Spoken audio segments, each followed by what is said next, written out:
front door to my apartment stuck like always. I should have sanded the frame down months ago. I should have done a lot of things. The hallway light flickered and fizzled into nothing as I stepped over a pile of unopened mail and made my way to the fridge. Inside, the air smelled like old mustard and aluminium, and it lingered in the air too long, even when closed. I pulled out the last microwave meal and peeled back the corner of the film, then watched as the tray stuttered left to right on top of the cracked turntable of my microwave, making it hot around the corners and frozen on the inside. I passed the kitchen table on my way to the bedroom and dropped my keys like usual. The metal clinked against something soft, and the whole tablecloth shifted sideways. I paused and looked down, noticing a round lump beneath the fabric. I thought maybe it was something my ex had left behind, maybe a button or a marble that had rolled under and been forgotten. So, I pulled the mat up. The second I saw it, I recoiled. My heel caught the chair leg and I nearly fell backwards.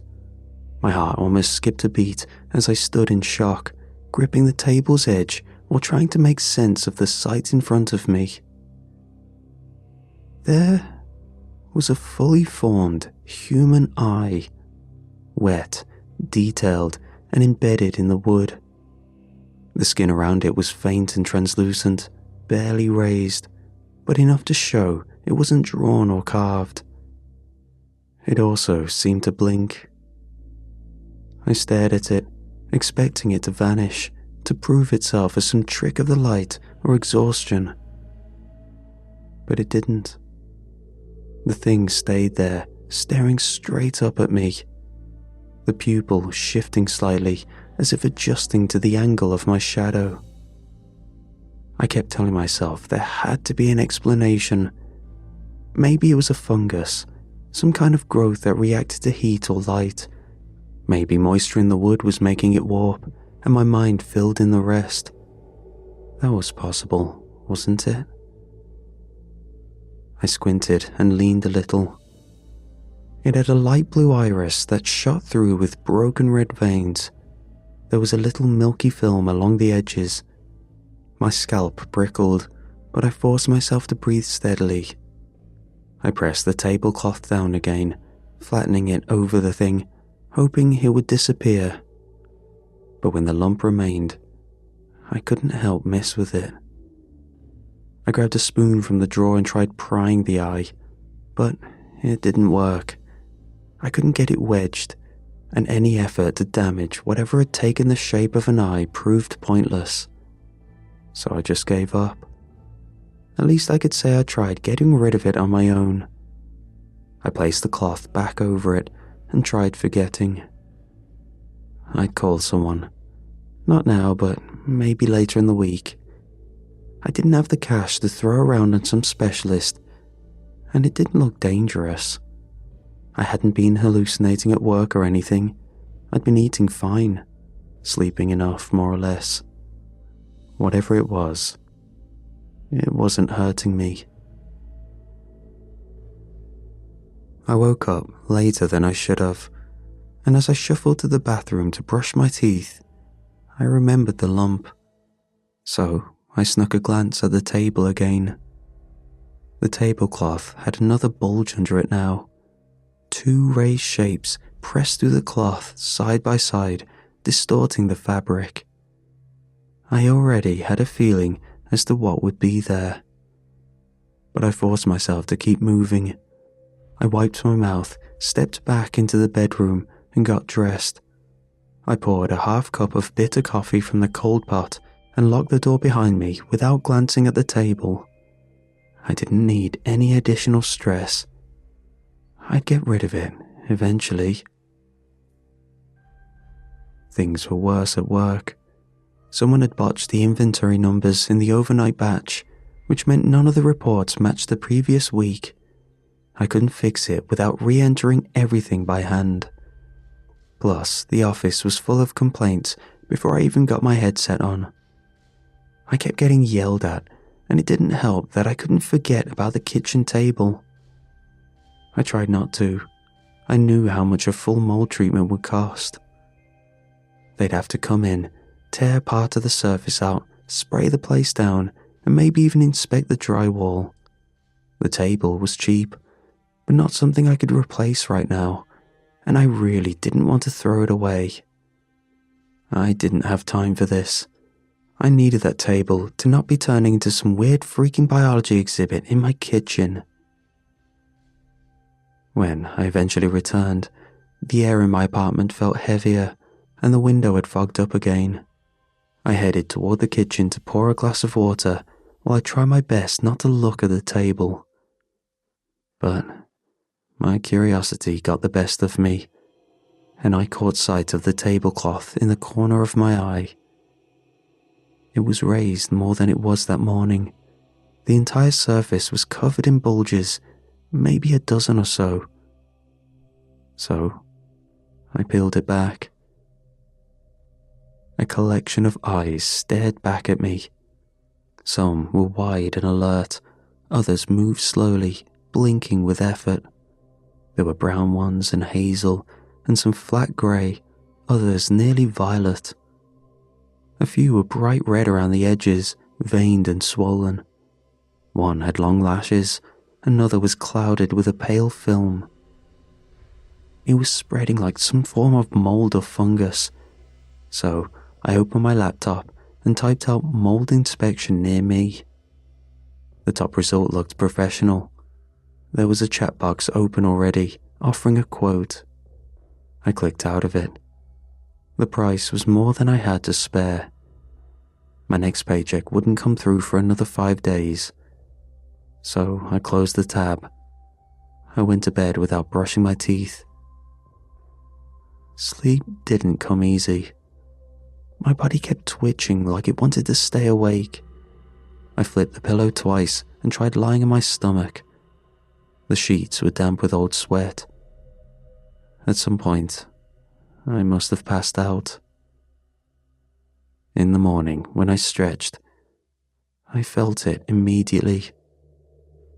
My back wasn't pressing against fabric. It was uneven and damp in places. The weight across my ribs shifted. Something was underneath me. I closed my eyes and tried to breathe slowly, making the sensation disappear weirdly enough. When I opened them, however, it returned. I sat up fast and threw the blanket off.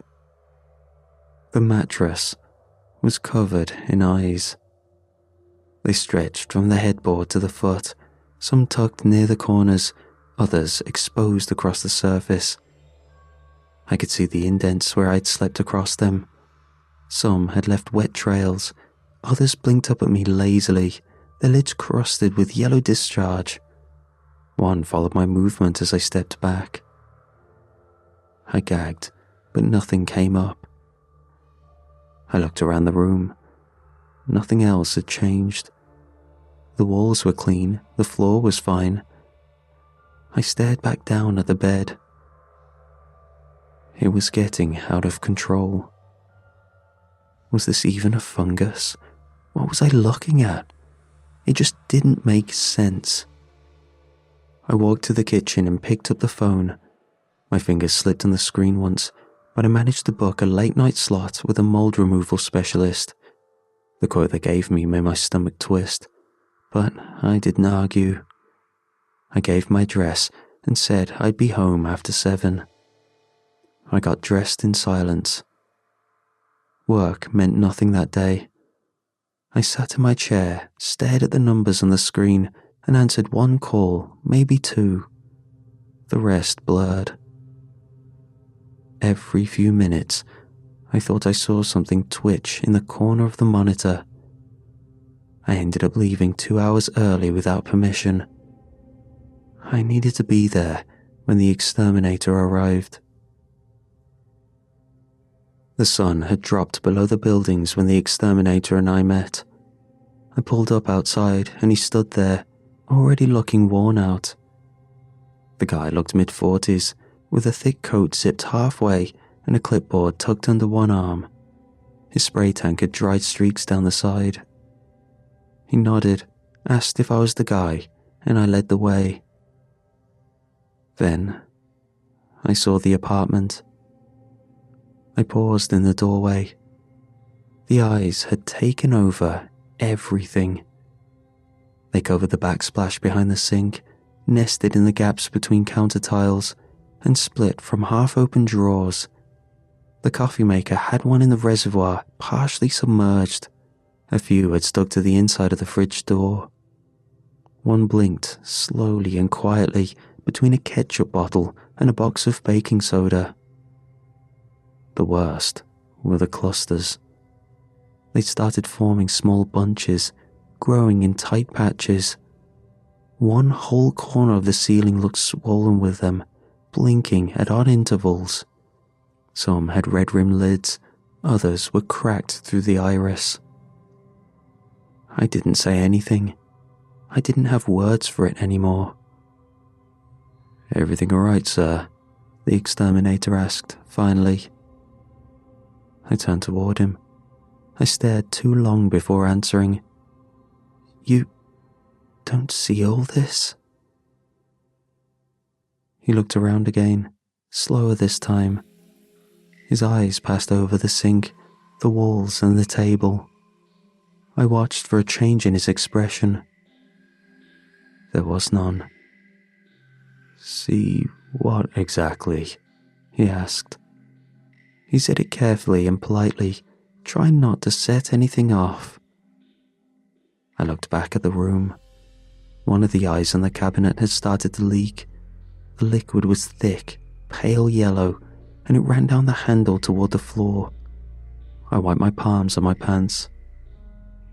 "Do your thing, I guess," I said. He nodded, adjusted the pressure valve on his tank, and started spraying. When the spray hit the eyes, I waited for a reaction, but the eyes didn't seem to react to it. "Should clear up by morning," he said once he finished the perimeter. "You'll want to keep the windows open if you can. Air it out overnight." He handed me a receipt. I tapped through the payment screen on his phone. He walked away, and the door clicked softly behind him. I stood there for a few seconds, then turned and walked straight to the bedroom. Surely they'd be gone soon, just like he said. The bed was still a mess of pupils and lashes. I pulled a thick quilt from the closet, threw it over the mattress, and added an old comforter. I pushed down hard across the fabric. I couldn't see them anymore, but I knew they were there.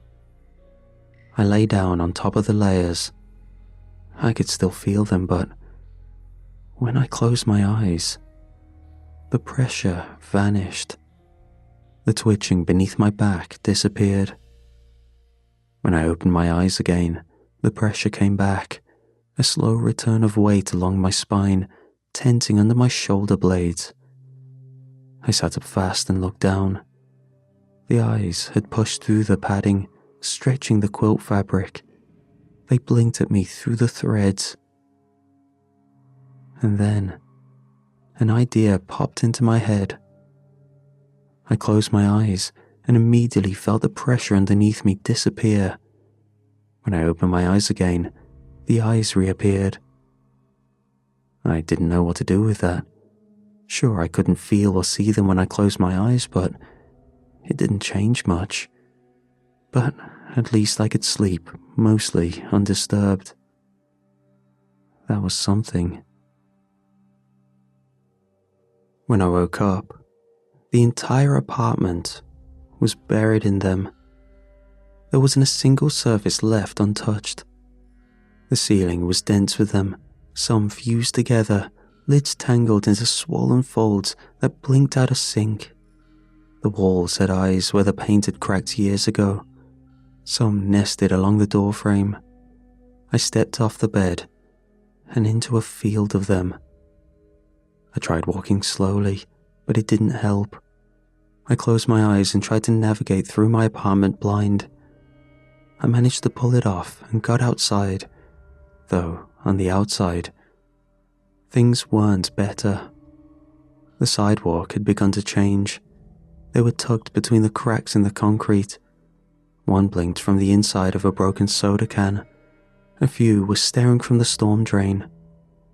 I walked fast to my car. When I got to work, I went straight to my desk. The monitor was already on. There was an eye on the screen itself, faint behind the glare. I sat down and tried to open the call dashboard. I didn't get far. Someone tapped my shoulder. It was the assistant manager. "You're wanted in the back." I followed them down the hallway. He was sitting at his desk, hands folded, face still. He used to be clean-cut. Now he looked swollen. He'd always had a ruddy complexion, but his cheeks were rippling. Under the skin, something was pushing forward. The folds of his neck moved. He stood up and walked toward me. His chest shifted under the shirt. Pockets of skin bulged, then opened. Eyes blinked from his sternum.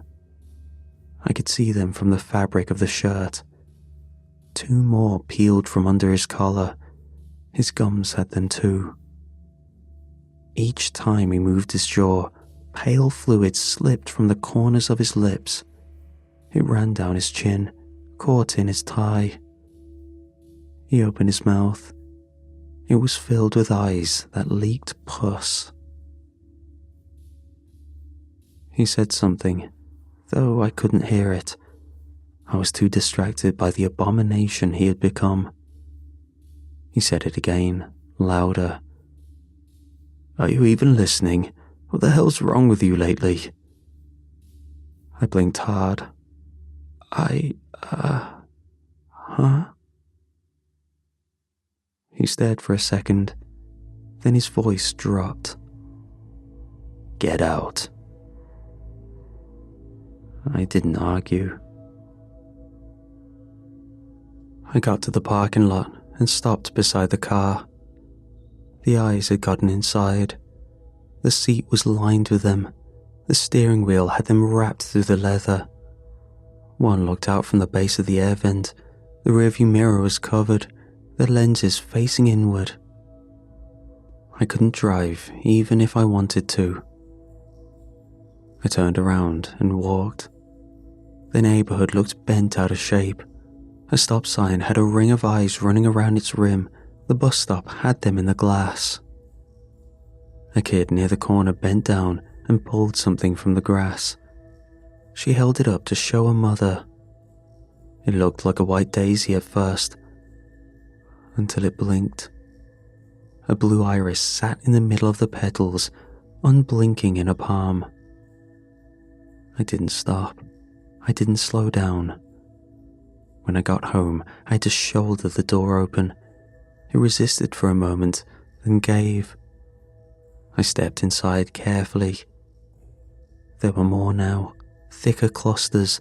The table had sprouted an entire patch of them, eyelids tangled into another, shifting in a wave across the surface.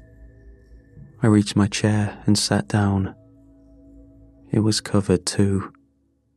They pressed into my legs, my back, the base of my spine. I didn't care. I closed my eyes, and they disappeared. I kept my eyes shut for a long time. I breathed in through my nose and waited for the tension to ease out of my shoulders. I knew what I had to do. I'd known for a while. I could make them disappear. I stood up. My knees cracked under the weight of it all. I walked to the kitchen and opened the drawer under the cutlery. I had to dig under old spatulas and dull knives to find what I needed. A spoon. It had dried sauce on the edge, but the shape was right. I placed it on the counter. Next drawer, I found the scissors at the back, past a ball of twine and a melted flashlight. The blades were half rusted, but they opened clean enough. I stared at both for a moment.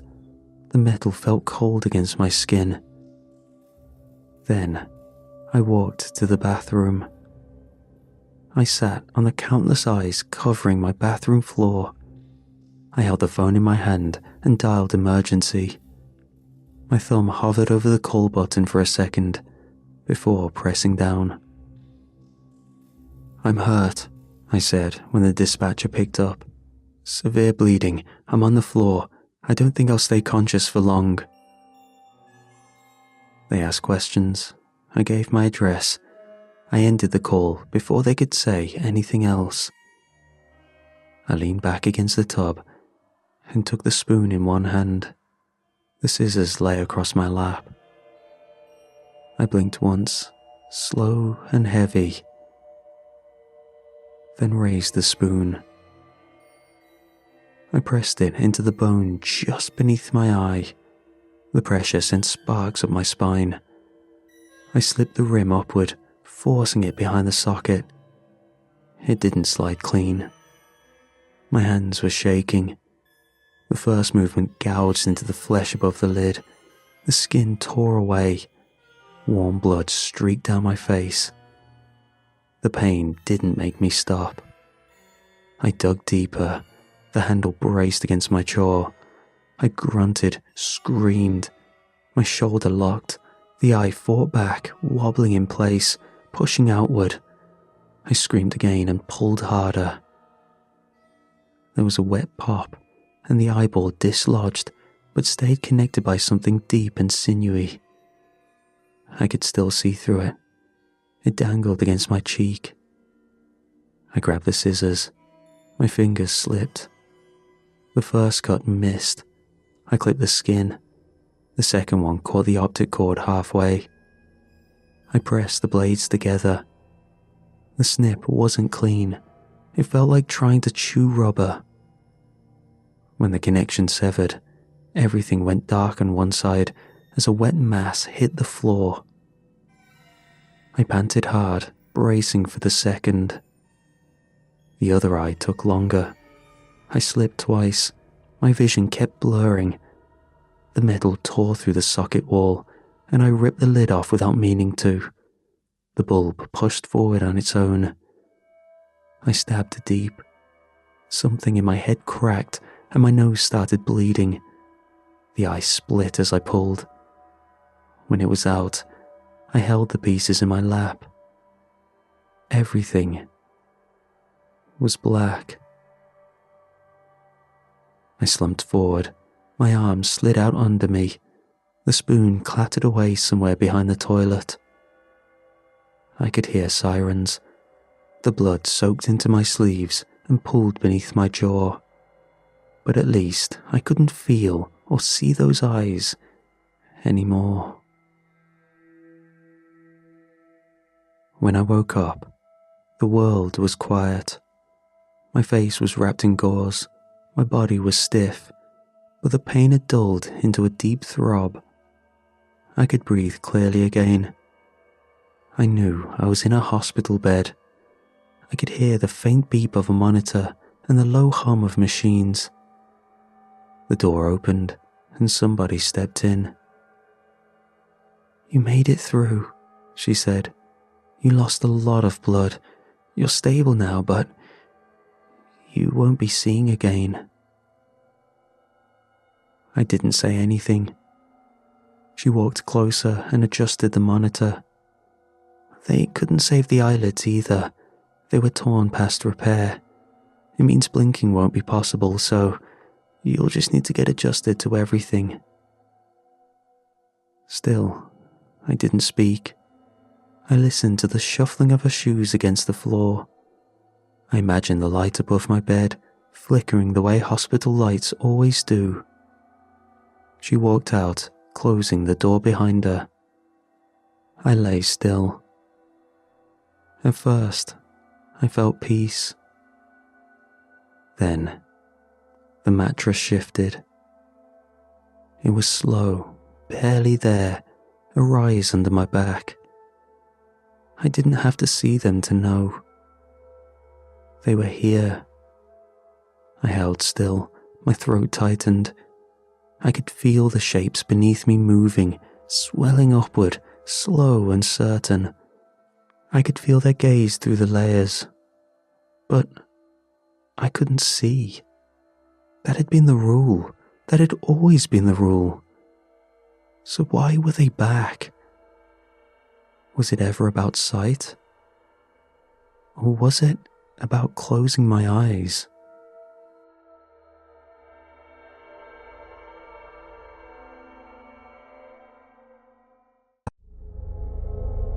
I was 16 when it happened. I didn't talk about it for a long time, but sometimes, when I can't sleep, I still go over that night in my head.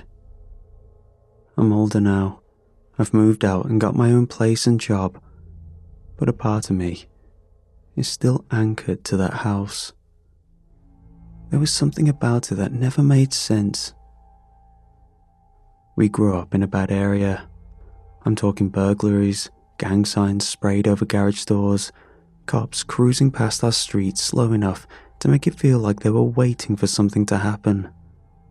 I saw someone get dragged out of their car in front of our house when I was 13. We heard gunshots a few blocks over so often we stopped checking the news the next morning. People broke into homes for TVs, tools, even food. It happened all the time. But it never happened to us. That was something I could never explain. We weren't special. We didn't have a dog or bars on the windows. We didn't even have a working security system. Sometimes I'd come home and find the screen door unlatched or a window that looked tampered with, but nothing ever came of it. My mom would brush it off and tell me not to worry. I tried not to, but it always stuck with me. On the other hand, my old man was gone before I even turned 6. I used to ask about him sometimes. My mom never had much to give. She said he worked in a specialized field, whatever that meant. I figured it was a nice way of saying he was mixed up in something illegal, maybe ran off to keep us safe or save his own skin. I never bought the noble sacrifice angle. He left us behind. My mom worked her ass off to keep things afloat. I watched her come home with her feet so swollen she had to sit on the bottom step to untie her shoes. She'd run her hand through my hair and go check on my little brother before she even made herself a plate. She was always tired, but never stopped trying. I couldn't imagine walking out on that. I started stepping in when I got old enough to see how much she carried on her back. I didn't want my brother growing up with the kind of resentment that built up in me. I figured if I could keep his world calm, maybe he wouldn't need to carry a grudge. His name was Michael, same as our father. I remember fighting her on it when I first heard. I was only 8, but I remember sitting on the side of a hospital bed saying it made my skin crawl. I didn't want to come home and say that name again every day. I didn't want to picture that man every time my brother laughed or cried or needed help tying his shoes. But she wouldn't budge. I called him Mikey. Still do. Wouldn't say the full name if I could help it. He was a good kid though. Smart, curious, always in his own little world. My mom got the call on a Thursday night, about 20 years ago. She didn't say much when she answered. She only stepped out onto the porch with her coat still on. I stood in the kitchen, watching the clock tick toward 10, already knowing what it meant when I saw how she kept her hand on her hip, nodding. She came back in after a while, and before I could ask, she rubbed the side of my face and told me she needed to leave in the morning, some project downstate. It was part of her job, some contract work she'd picked up to fill the gaps that a full-time gig didn't cover. It wasn't optional. She packed fast. It wasn't her first time leaving for a job like that, but it had never been for a full week before. She made a list of meals and taped it to the fridge, left cab money under the toaster in case something happened, and showed me where she kept the house keys she used to hide in the crawl space. In the morning, she left before the sun came up. She stood in the hallway for a second, watching me make toast, and said she didn't like leaving us. I told her I knew, and I'd take care of everything. She held onto the doorframe like she didn't want to let go of it. Then she walked out without looking back. She trusted me with a house, and more than that, she trusted me with my key. Later, after dinner, Mikey was laying on the floor with his knees pulled up while he scribbled into the back pages of a notebook he'd torn from school. I was sitting on the couch, flipping through channels I wasn't watching, but every so often I looked at him. He was humming under his breath, some off-key tune he'd made up that he never stopped repeating. He was focused on whatever he was drawing with a seriousness that didn't fit an 8-year-old. He always had that far-off focus when he got stuck in his head. I didn't think he was weird. I think he saw things differently than most people.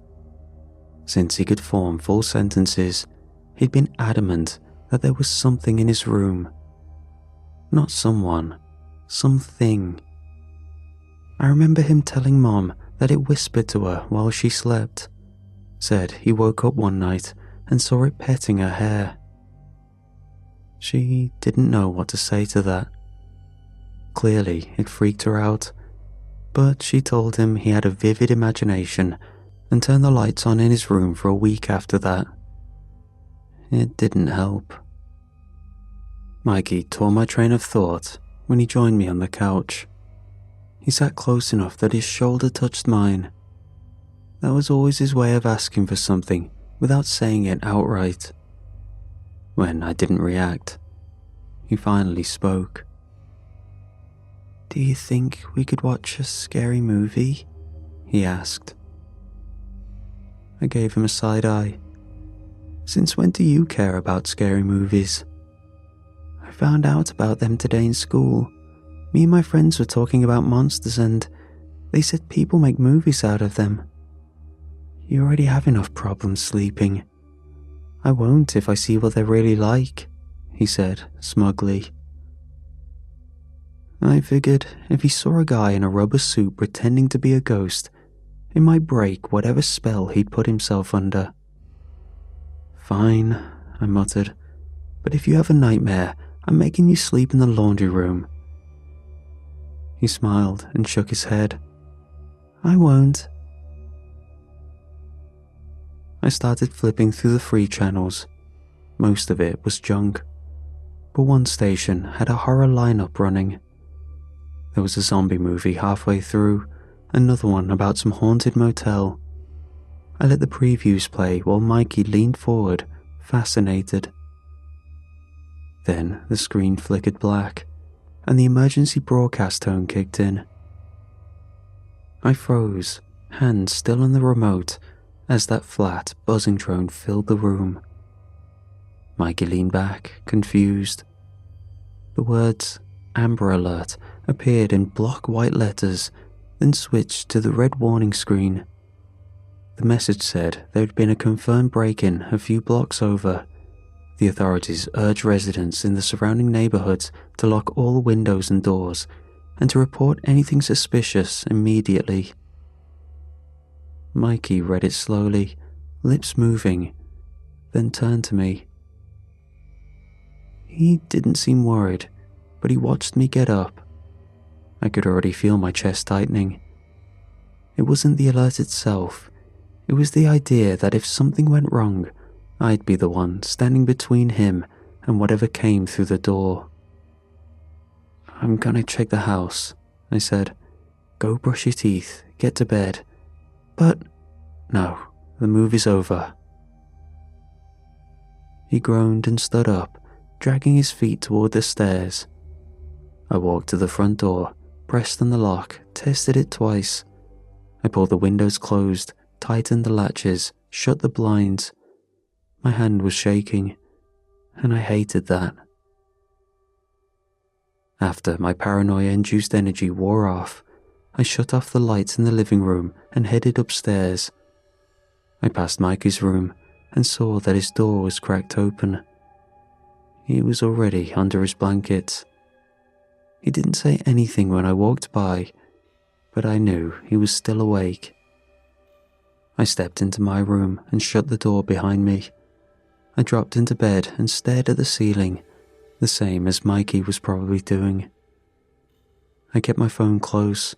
The charger cable was lying on the ground unused.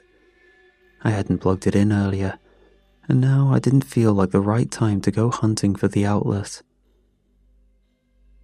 I must have been hovering on the edge of sleep when I heard it. A high-pitched scream. Mikey's voice. I sat up so fast my shoulder cracked. My feet hit the ground and I was through the hallway before I knew I'd stood up. My heart kicked hard in my chest. I didn't have time to think. He was screaming, and there was no question in my mind what that meant.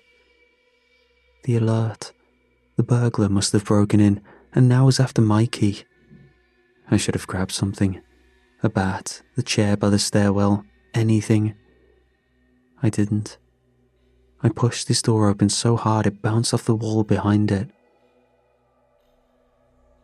There was nothing. It was only Mikey, sitting up in bed with his arms around his knees, crying through his teeth. His eyes were wide, stuck on something that wasn't there anymore. He saw me and flinched, then opened his mouth to speak, but nothing came out. I walked over and sat on the edge of the bed. My hands were shaking worse than his. "You're okay," I said. I kept my voice low. My throat was dry. "You're alright." He didn't answer. His breath hitched a few times before he could get it under control.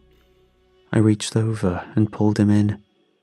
He was sweating through his shirt. "Bad dream?" I asked. He nodded. His face stayed buried in my shoulder. I wanted to be annoyed, but I wasn't. That scream had torn through everything I thought I could handle. The fact that it was a dream made it easier, but it didn't make it go away.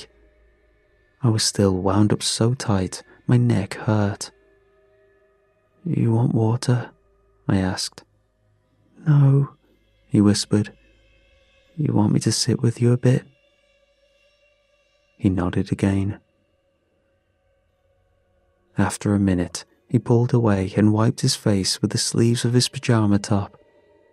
He wouldn't look at me. "It was the monster again," he said. I glanced around the room, taking it in. There were clothes on the floor, a plastic cup with a juice box straw still stuck in it, and one of his drawings taped to the wall above his head. A thick black line ran down the middle of the page, splitting it in two. On one side was a boy with a balloon, on the other side was a weird figure made of scribbles. He saw me looking. "Can you check?" he asked. His voice cracked at the end. "You know there's nothing here," I said, already standing. He probably packed up and moved when he heard me coming. Mikey didn't laugh.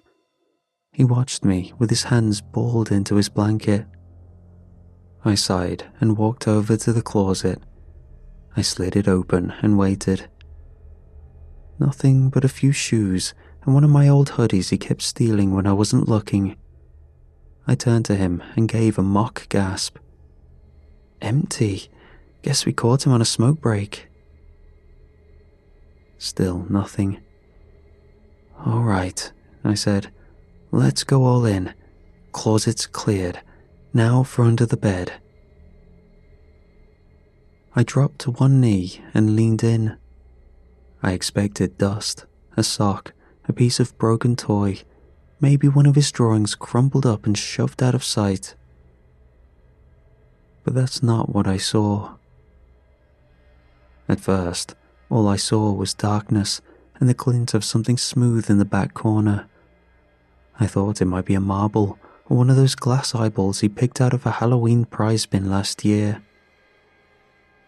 But then it blinked. It didn't blink like a person. It flexed. A long vertical slit opened and closed slowly, and I realized it was staring at me. Two massive yellow eyes sunk into a head that should not have fit in the crawl space beneath a child's bed frame.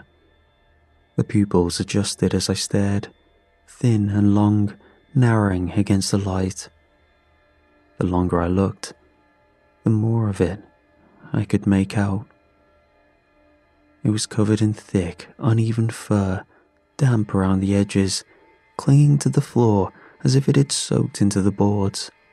Its body stretched deep beyond the foot of the bed, thick limbs pressed against the underside like they were forced there, like it had wedged itself into a shape that didn't belong to it. It stared at me. Its mouth was slightly open. Its tongue sat limp between rows of disjointed teeth. Thick strings of spit hung from its jaw.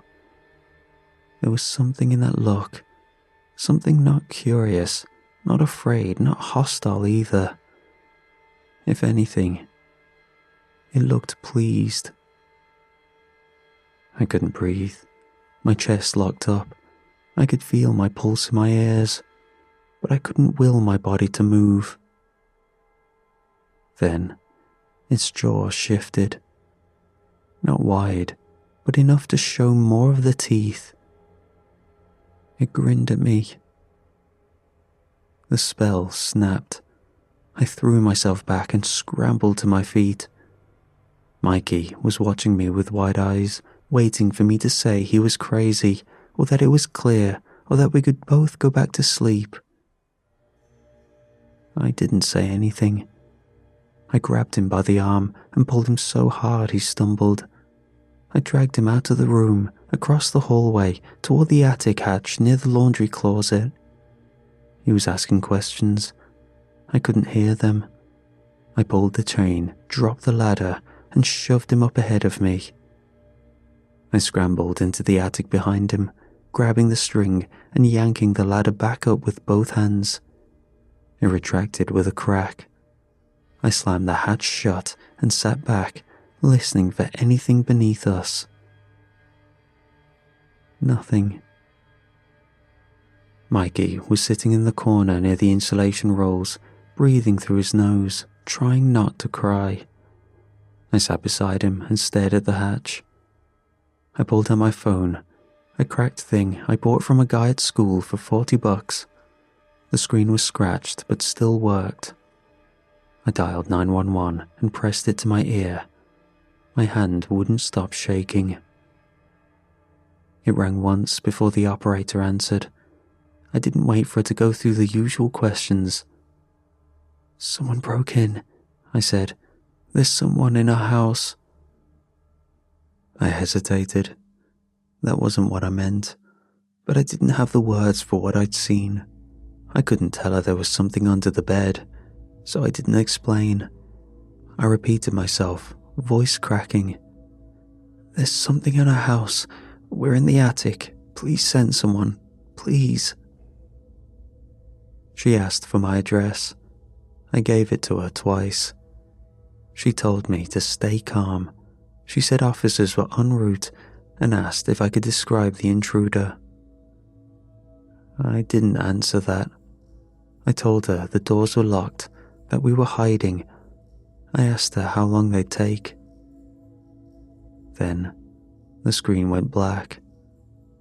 I stared at it for a second, not understanding what had happened.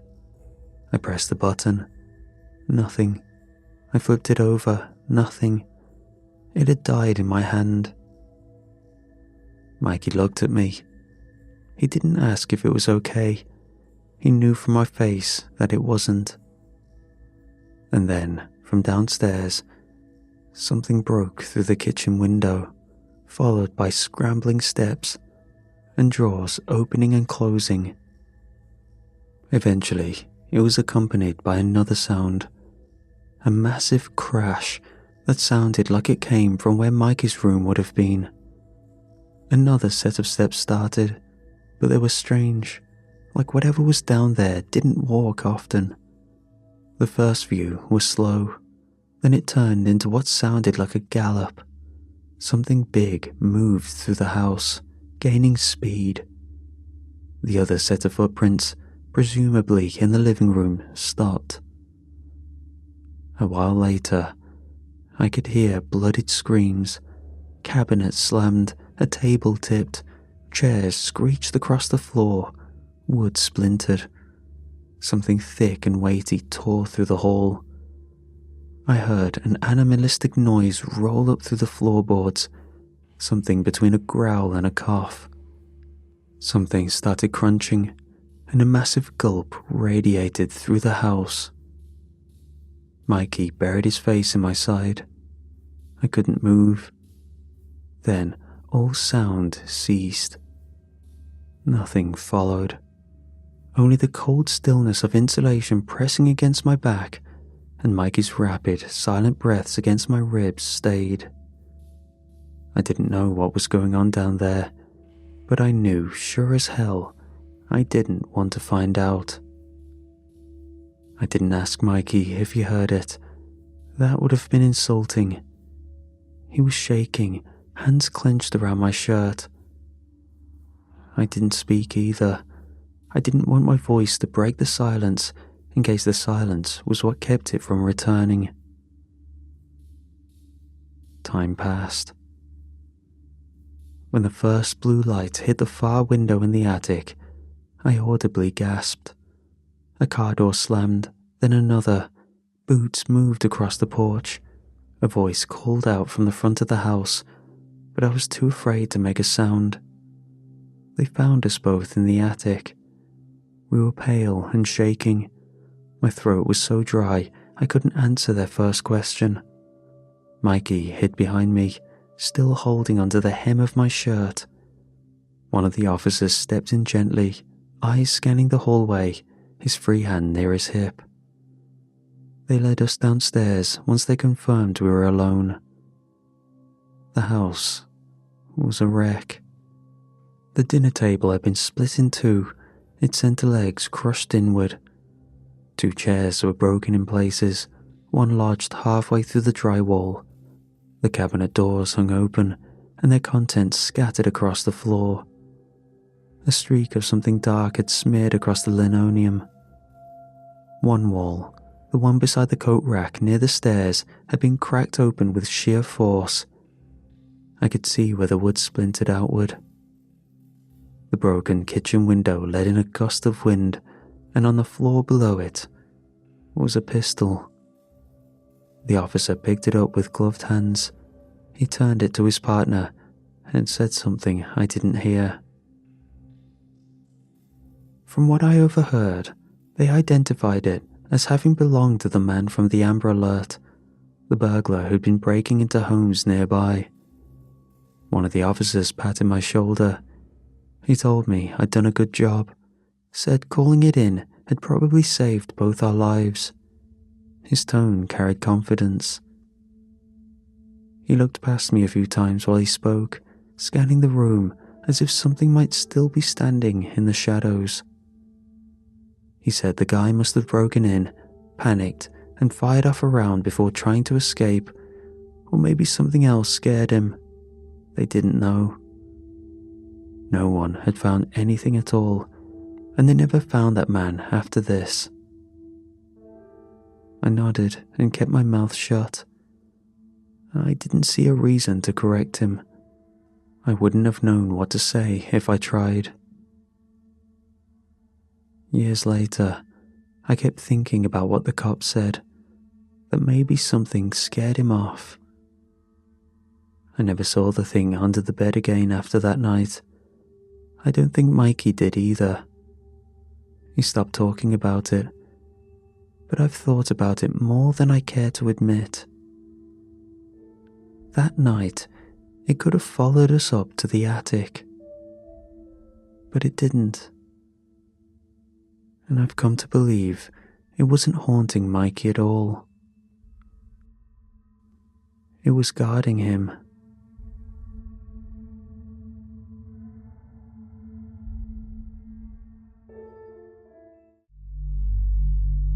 I don't usually get sent to jobs with anybody, which suits me.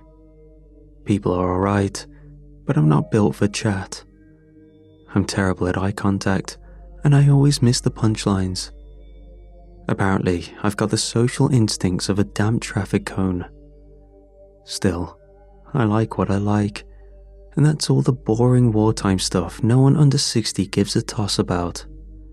But I've learned not to bring that up unless someone's very bored, very polite, or already halfway through a Scotch egg so they can't tell me to shut up. Anyway, the job was a disused tunnel flagged under the Southcut Clearance Survey. No one had set foot in there since 1944, and when something's been sealed that long, you've no idea what you're walking into. So, they sent me with Dan. He was in his early 20s, one of those blokes never without his AirPods, a vape, and a running commentary on UFC fights. It's not my usual preference, but I've survived worse. I once did a week on the Carlisle line with a bloke who thought Dunkirk was in Germany. Our job was to log debris, test the clearances, and ensure the place wouldn't shear a wagon in half, ready to open up for public use in the summer. It looked promising. They'd greenlight a proper team. If not, they'd break it up and pretend it never happened.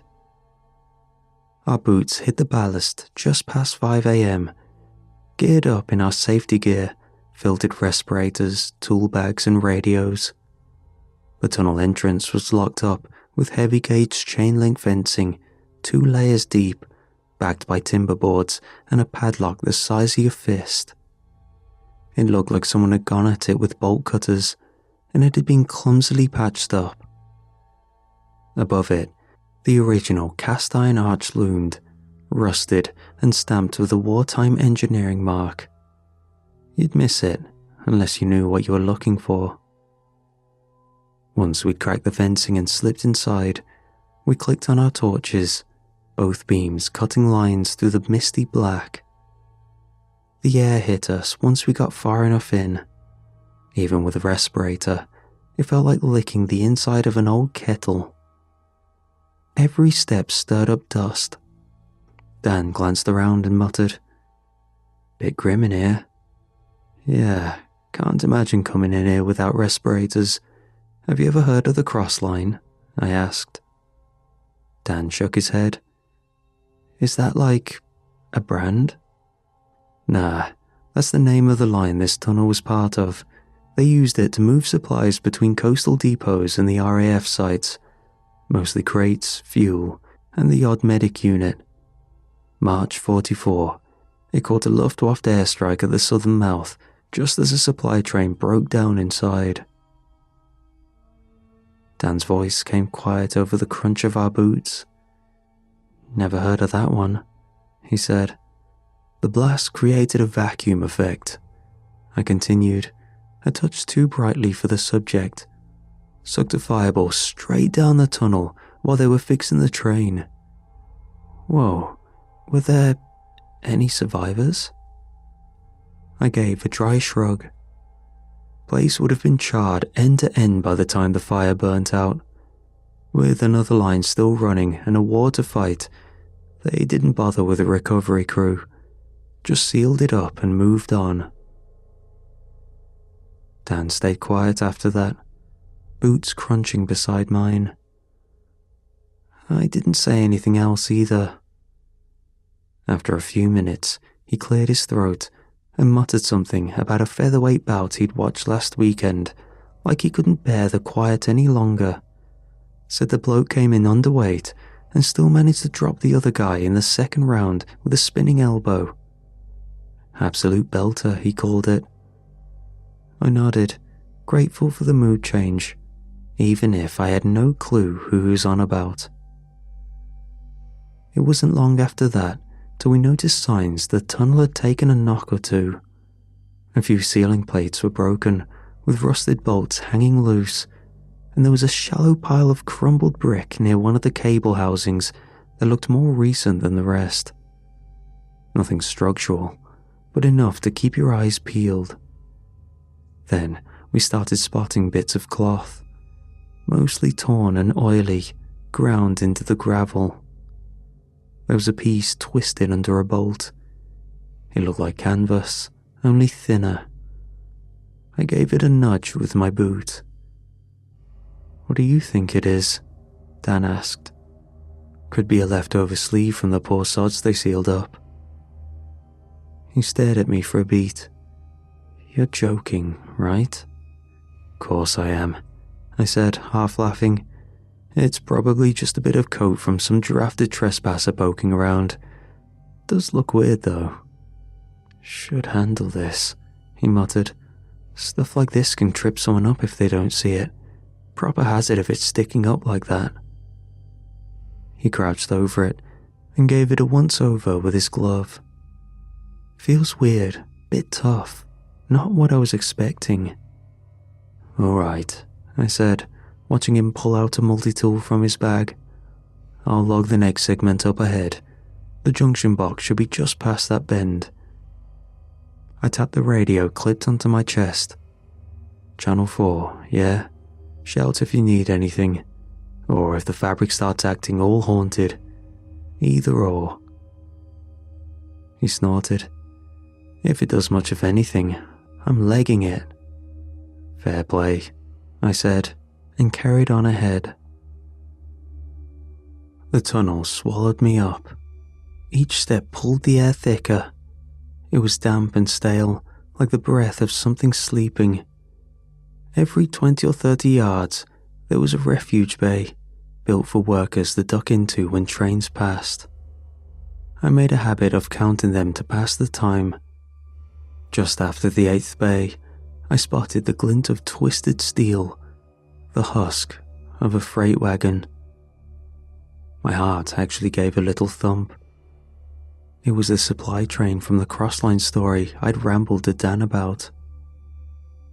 It was gutted, half melted across the rails.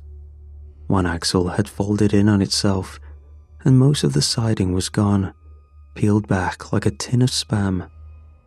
What remained was pitted with rust and speckled with the droppings of whatever bats or birds had snuck in over the years. My torch played over the wreck, and I caught hints of singed fabric fused into the rivets, a melted boot sole stuck beneath a wheel assembly. I felt giddy, then grim. And then there was movement. Just beyond the wreck, something disturbed the gravel. I froze, torch fixed dead ahead. I thought it was a bit of debris settling, but just where my light couldn't reach, I noticed a shape, slow and jerky, dragging itself from the far side of the carriage. At first, I thought some homeless guy had found a way in and picked the place for shelter. Wouldn't have blamed him, in fairness. It was dry and quiet. "You can't be here, mate," I called. "There's hazardous conditions. You need to clear off. I won't press you. Just get out." That was when he shifted into my light. The first thing I noticed was, it looked like he was wearing someone else's skin. Or trying to. Chunks of it clung to him. It was as if he'd torn it free in a frenzy and slapped it over himself without care. Bits of torso, a forearm, part of a thigh. The rest of him was raw, a blistered patchwork of wet red tissue and veins like overstrung wires. I staggered back, hard, boot skidding over the ballast and landed like a sack of bricks. My torch slipped from my grip, skittering across the gravel and landing a few feet in front, its beam fixed squarely on the thing. I didn't go for it, no. I turned and bolted, heart hammering, feet slipping over loose stone. I threw myself into the nearest refuge bay and crouched low in the dark, breath snagging in my throat. I stayed silent, listening for footsteps, until I realized the texture under my knee wasn't ballast. Whatever it was tacky and stuck to my trousers. I reached for my phone and lit the lock screen. The glow spilled over the torn flesh. Skin was missing in wet flaps, chunks of it peeled and cut off messily, exposing glistening muscle and slashed tendon. It was clear the man, or whatever it was, had done it. My hand shook as I cut the light and pressed back hard against the stone. Every inch of me was wound tight with panic, but I didn't dare move or breathe too loud. I strained to listen for any sign that the thing out there had heard me, but there was only a faint sound of metal clinking and some sort of sloshing. So I shifted forward just enough to risk a glance around the bay's edge and saw the creature was caught on heavy steel cabling that had fused into his flesh.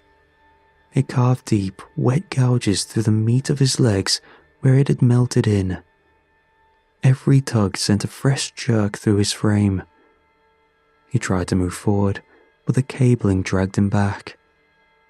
As horrific as it was, I felt a twisted jolt of relief because it meant he couldn't get to me. So I crept forward on all fours as slowly as I could manage, keeping my eyes fixed on him.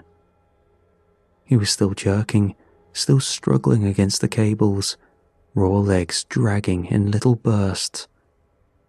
But I kept going until my fingers found the torch and closed around it.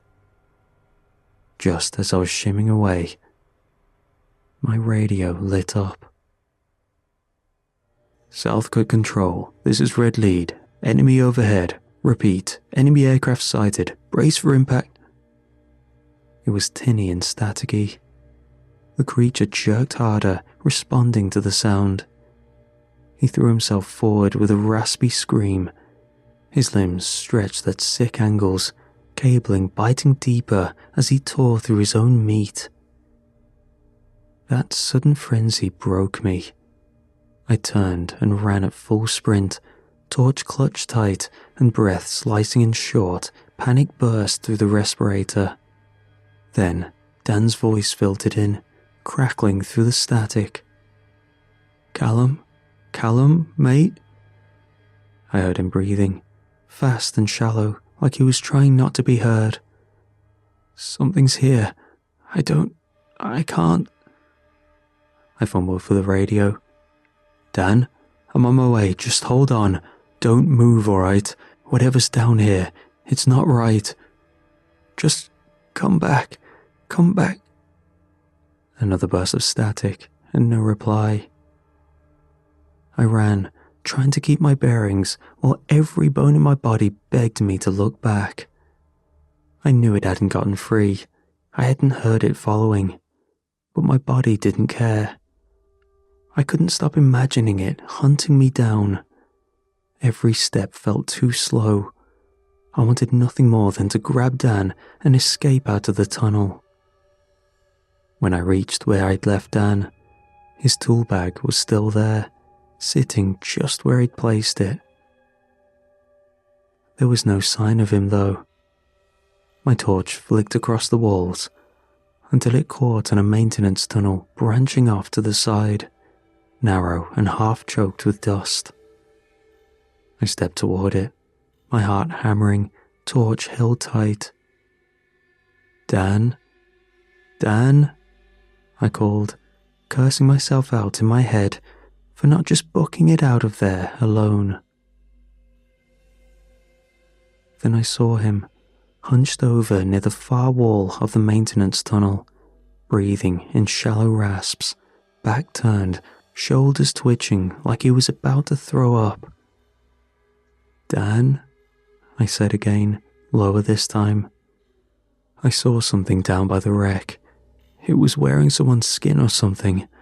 I don't know, but we need to get out, now. As I got closer, I realized the skin along the spine looked torn and stretched. His proportions were off. He was too broad in the shoulders and too long in the limbs. I realized then that it was one of those skin creatures, and this one had done a better job than the last.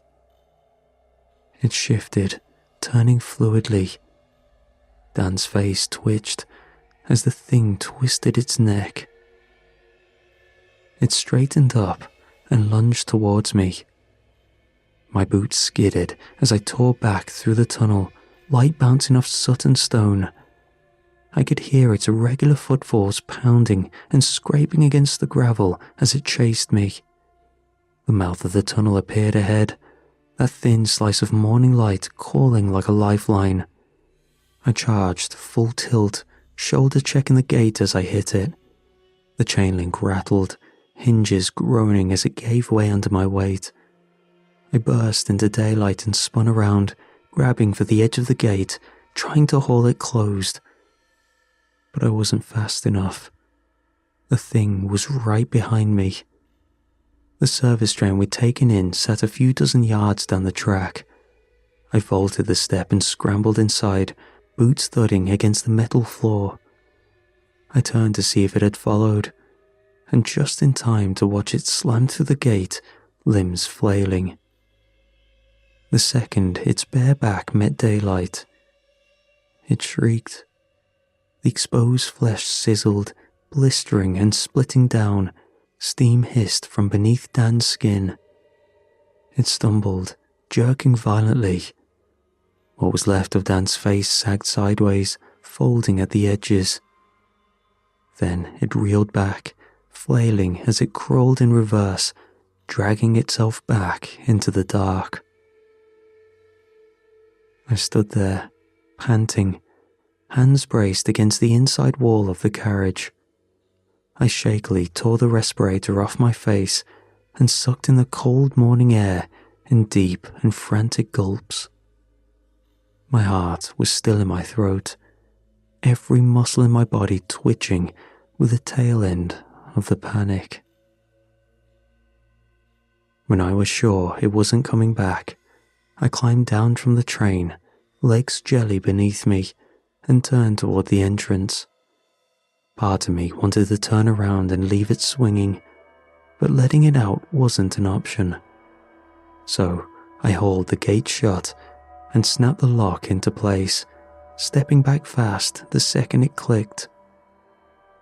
After that, I sat on the train floor for a while with my elbows on my knees, and when I could bring myself to move again, I started the train up and took it slow on the way back, my hands white-knuckled on the throttle. I told the site leads there was a collapse.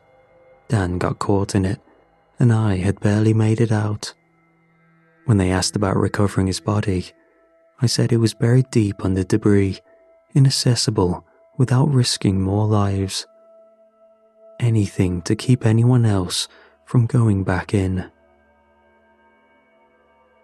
That night, I just lay there, flat on my back, staring at the ceiling, and I couldn't stop thinking. My heart kept throwing itself around in my chest like it hadn't figured out the danger was over. So I got up. I turned the telly on and started flicking through the channels, looking for something loud enough to drown out my thoughts. I landed on a fight rerun, and it took a second to realize it was the one Dan had been on about. A featherweight bout. I watched the bloke duck a hook and come back with a spinning elbow that dropped the other guy flat. And he was right. It was an absolute belter.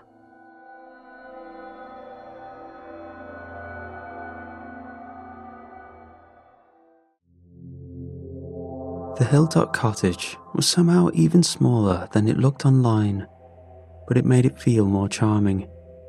Sunlight split generously through the mismatched windows, catching on the old brass fixtures and the worn but beautiful woodwork that ran along the doorframes, while the garden was wild and overgrown in the best way, full of wild pollinator flowers for bees and tangled roses, with time creeping in through the cracks of the old stone path. It had flaws, but the price had been unbelievably low for what it was, and Mara was over the moon. "I love it," she beamed, arms spread like she was already embracing it. "And look at that view. It's like a painting.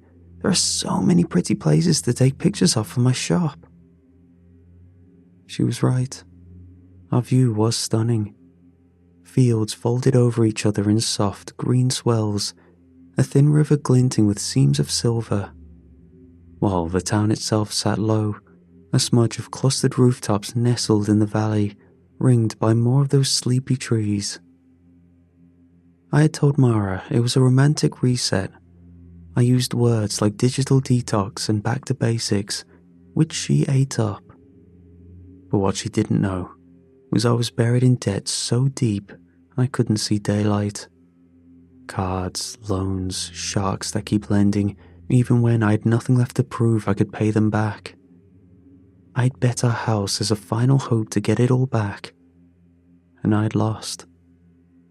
This cottage was a cheap scapegoat. I just didn't know how long we could keep it up. The general store sat squat and low, as if it had grown there. Inside, it smelled like old wood and something sharp like vinegar or pickled onions. Mara was already halfway down to one of the narrow aisles, asking about local trails and making conversation the way she was always good at doing.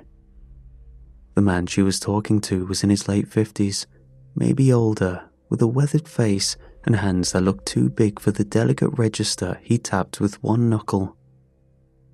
When he finally looked up, he did it slowly and grumpily, in that way that I assumed came with age. He looked at Mara, then me, and finally tilted his chin towards our new home. "The Riverwives don't like being seen," he said. His voice was calm, but it felt rehearsed, especially not by young women. Mara paused, halfway through flipping a trail map over. "The what?" "The ones by the river," he responded quickly. "You'll know them if you see them. Don't let it get that far. And if you have to walk past the river, wear something that doesn't invite trouble. Cover up." Before we could ask what he meant, another man, a customer presumably, spoke from somewhere in the store. "He's right. Don't greet him in. Do your best to ignore him." Mara turned, frowning like she was trying to decide if this was a joke or some backwoods performance art. I watched as she folded the trail map with careful fingers, her mouth pressed into a polite, unreadable line. She didn't say anything, but the silence felt like it had teeth. She gave the man a short nod and stepped away, the trail map still clutched in her hand. At the far end of the counter, a woman looked up from a station behind the battered produce scale. Late 60s, maybe, with a pinched expression that made it hard to tell if she was squinting at something. She looked at Mara. "Girls dress like that in the city, I'm sure," she said, sizing Mara up. "But the river's not a place to be soft-hearted." She dropped a handful of apples into a paper bag and folded the top slowly. "Some bits out here take advantage when you go offering bits of yourself without thinking." Mara smiled politely, but I could see the muscle working in her jaw. She wasn't the type to speak to strangers, so she gave a quick, "Of course," and turned to me. I caught her expression, the kind of look that meant, get me out of here before I say something I'll regret. Let's go, I said, already moving. Still need to get to the hardware shop before it shuts. Thank you for the advice. We stepped out into the sun, and Mara was quiet for exactly 3 seconds. Bloody hell, she muttered. Cover up because my arms are out? It's 21 degrees and I'm wearing a nice sundress. Sorry for dressing like it's a warm day and not a funeral. She didn't wait for me to respond, just kept walking. I get that it's a small town, she said, but come on, offering bits of yourself, wear something that doesn't invite trouble. She made air quotes without slowing her pace. It's all just polite language and know your place, girl. Did you notice they didn't say a word to you? I did notice, I said, and yeah, it's daft. I glanced back at the shop, then ahead at the worn cobbles, tufts of grass poking through the gaps, and nettles crowding the edge of the road. These people have known each other forever. They've grown up together and seen each other through weddings, funerals and the lot. They've probably sat in the same pub with the same pint and the same complaints since the 70s. I kicked at a loose stone. We're just new faces to them. It doesn't matter what we say or how reasonable we know we sound. It's just us stepping into their town. That doesn't make what they said right. Just means it's not about us. I gave her a nudge with my elbow. You know, you could always bring a few soaps around to the shop. You give them something nice, they might start being nice back. That got the corner of her mouth to twitch. Just enough to call it a win. A few days in, I was still finding my rhythm, but Mara took to the countryside as if she'd always belonged in it. She was already in boots, basket looped over her arm, picking wild things from the hedgerow as she knew them by name. She dried bundles of herbs on twine, stretched across the kitchen window. Yarrow, mugwort, lavender, horsetail. Always something gently fragrant tucked beneath her ear. She sang when she worked, little hums and wordless melodies that carried through the house like incense and cheered me up as I worked remotely. Sometimes I'd find love notes folded and slipped under my coffee mug, tiny sketches of flowers or hearts, which felt great, until I remembered the real reason we were here. I started going for early runs. Most mornings I was out the door before Mara was up, lacing my shoes on the doorstep while the sky was still waking. It gave me space to think properly, but no matter how far I went, I always ended up circling back to the same thought. I needed to tell her. And the longer I left it, the worse it would be. I'd lost our old life to a stupid, selfish mistake. I hadn't just messed up, I'd properly wrecked things. This cottage, this so-called fresh start, was damage control. And yet, she liked it here. She was happy, and part of me kept wondering if I told her now, would she be furious enough to leave? Or would she stay because, despite everything, something good had come out of the mess?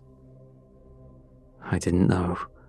I just knew I couldn't keep dodging it forever.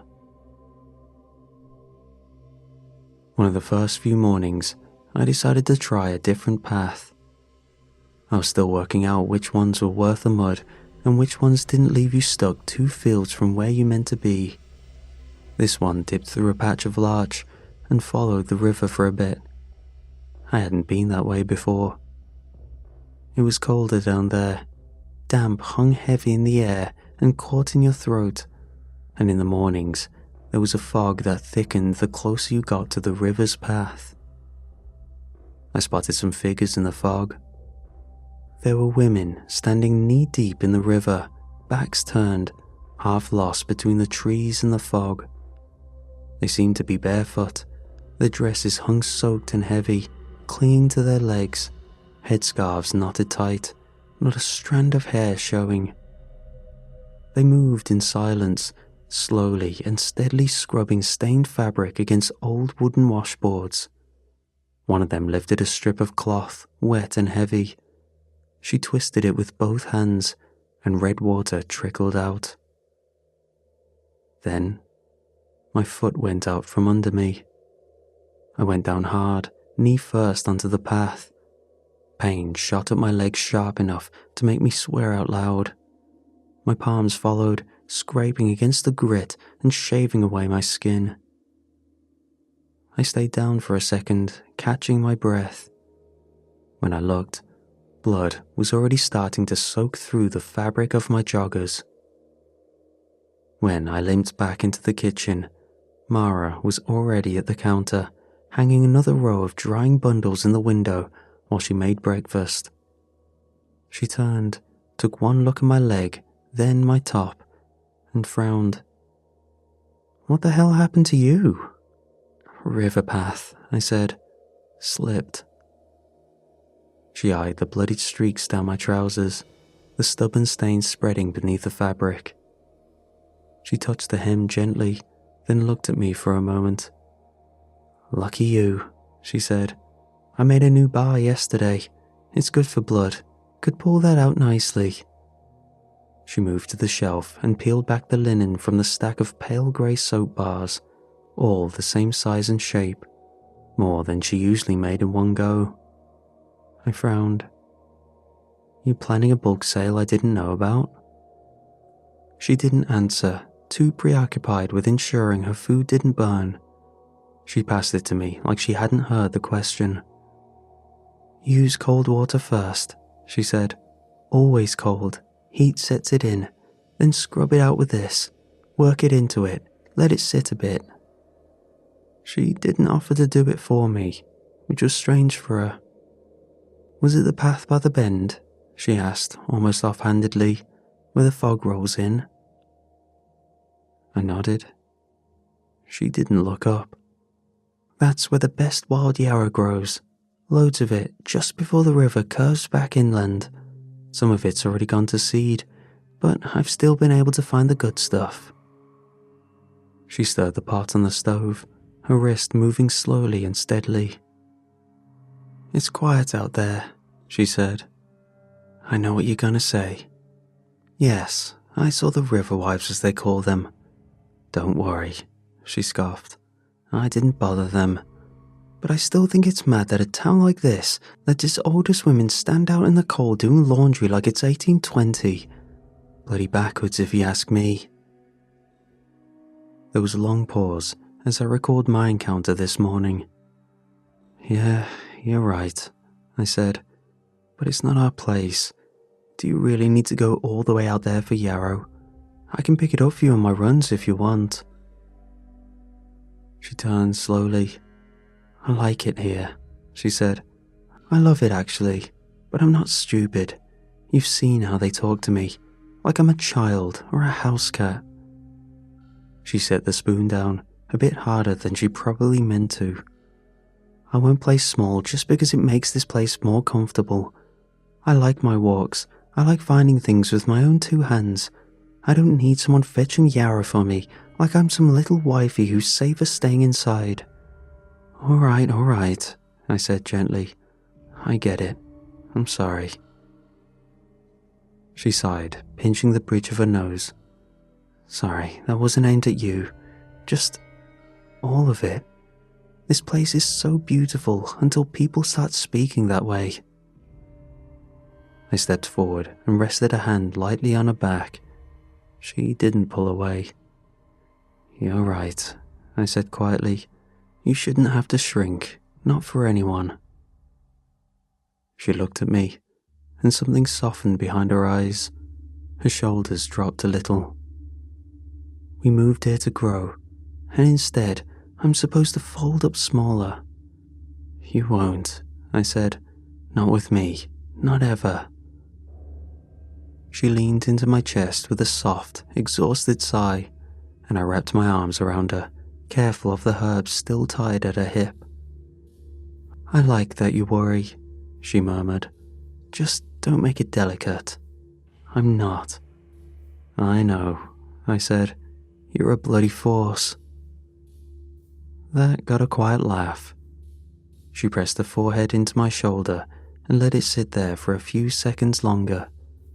Then she pulled away and gave my leg a glance.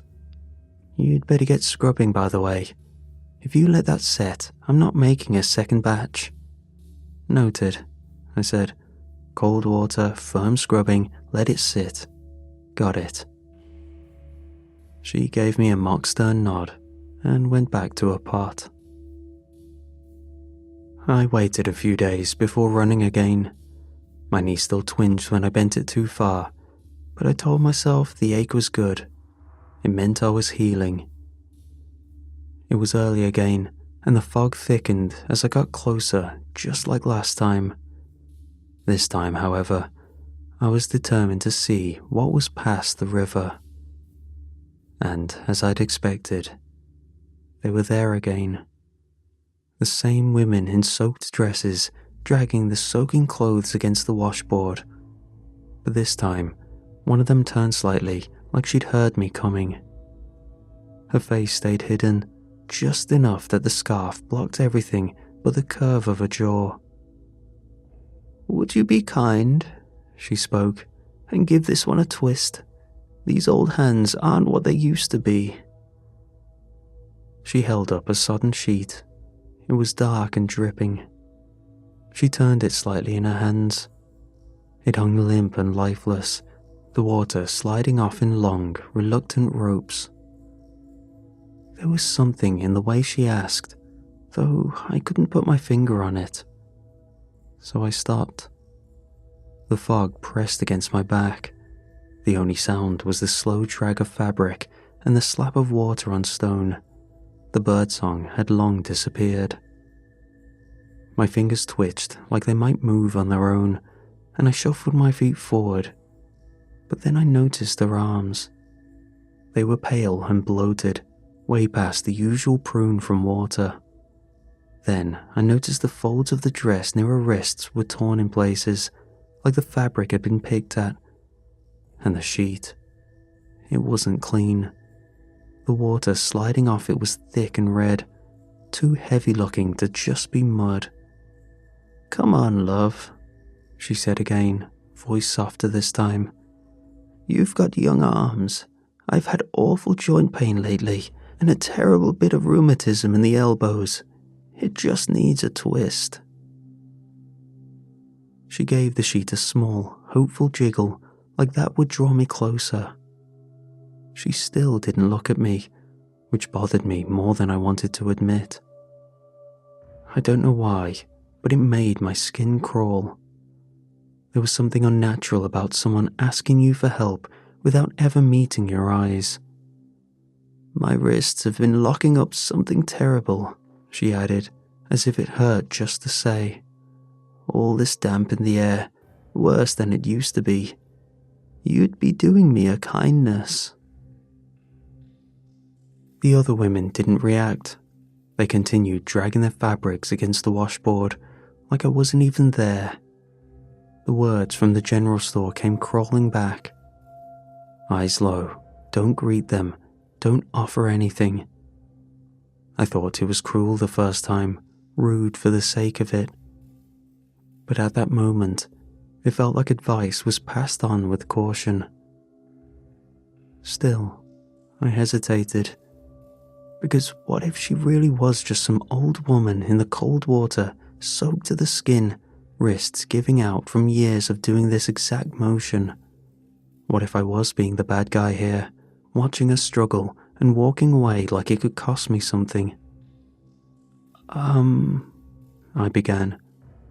"Oh, sod it then," she snapped at my voice. "Suit yourself." The shift in the tone shocked me. It wasn't the sort of hurt you'd expect from being turned down.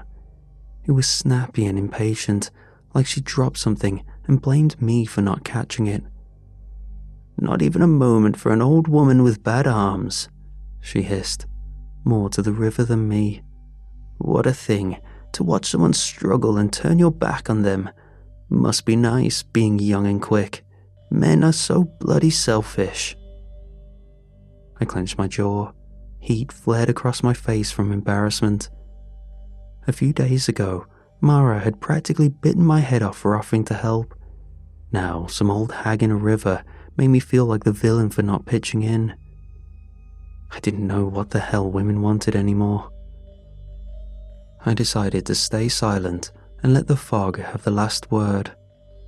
I turned back to the path and let my feet do what they came here to do. Move. My breathing evened out as I picked up my speed. The rest of the trail cut through thickets and a small patch of pine. The cold stuck to my skin, and the sound of the river grew faint behind me. And I let it fade. By the time I got home, the sun had risen properly. The mist was already pulling back like it hadn't touched anything. But something had. I felt off, like the run had taken something out of me. My legs ached, my fingers felt stiff, and there was a throb in the back of my head that hadn't been there when I left.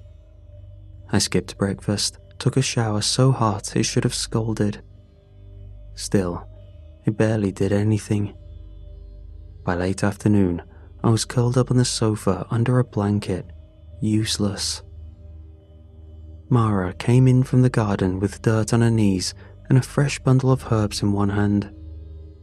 That's me sorted for a few months. She was slightly wet from getting caught in sudden rain. She glanced at me, taking in my pale face, then back at the kettle near the fire. You're not running tomorrow. I wasn't planning to, I said. My voice came out hoarse, like I'd been shouting when I hadn't said much of anything. You look like a washed-out sock, she said, crouching to stoke the fire back to life. Bit of man flu? Something like that.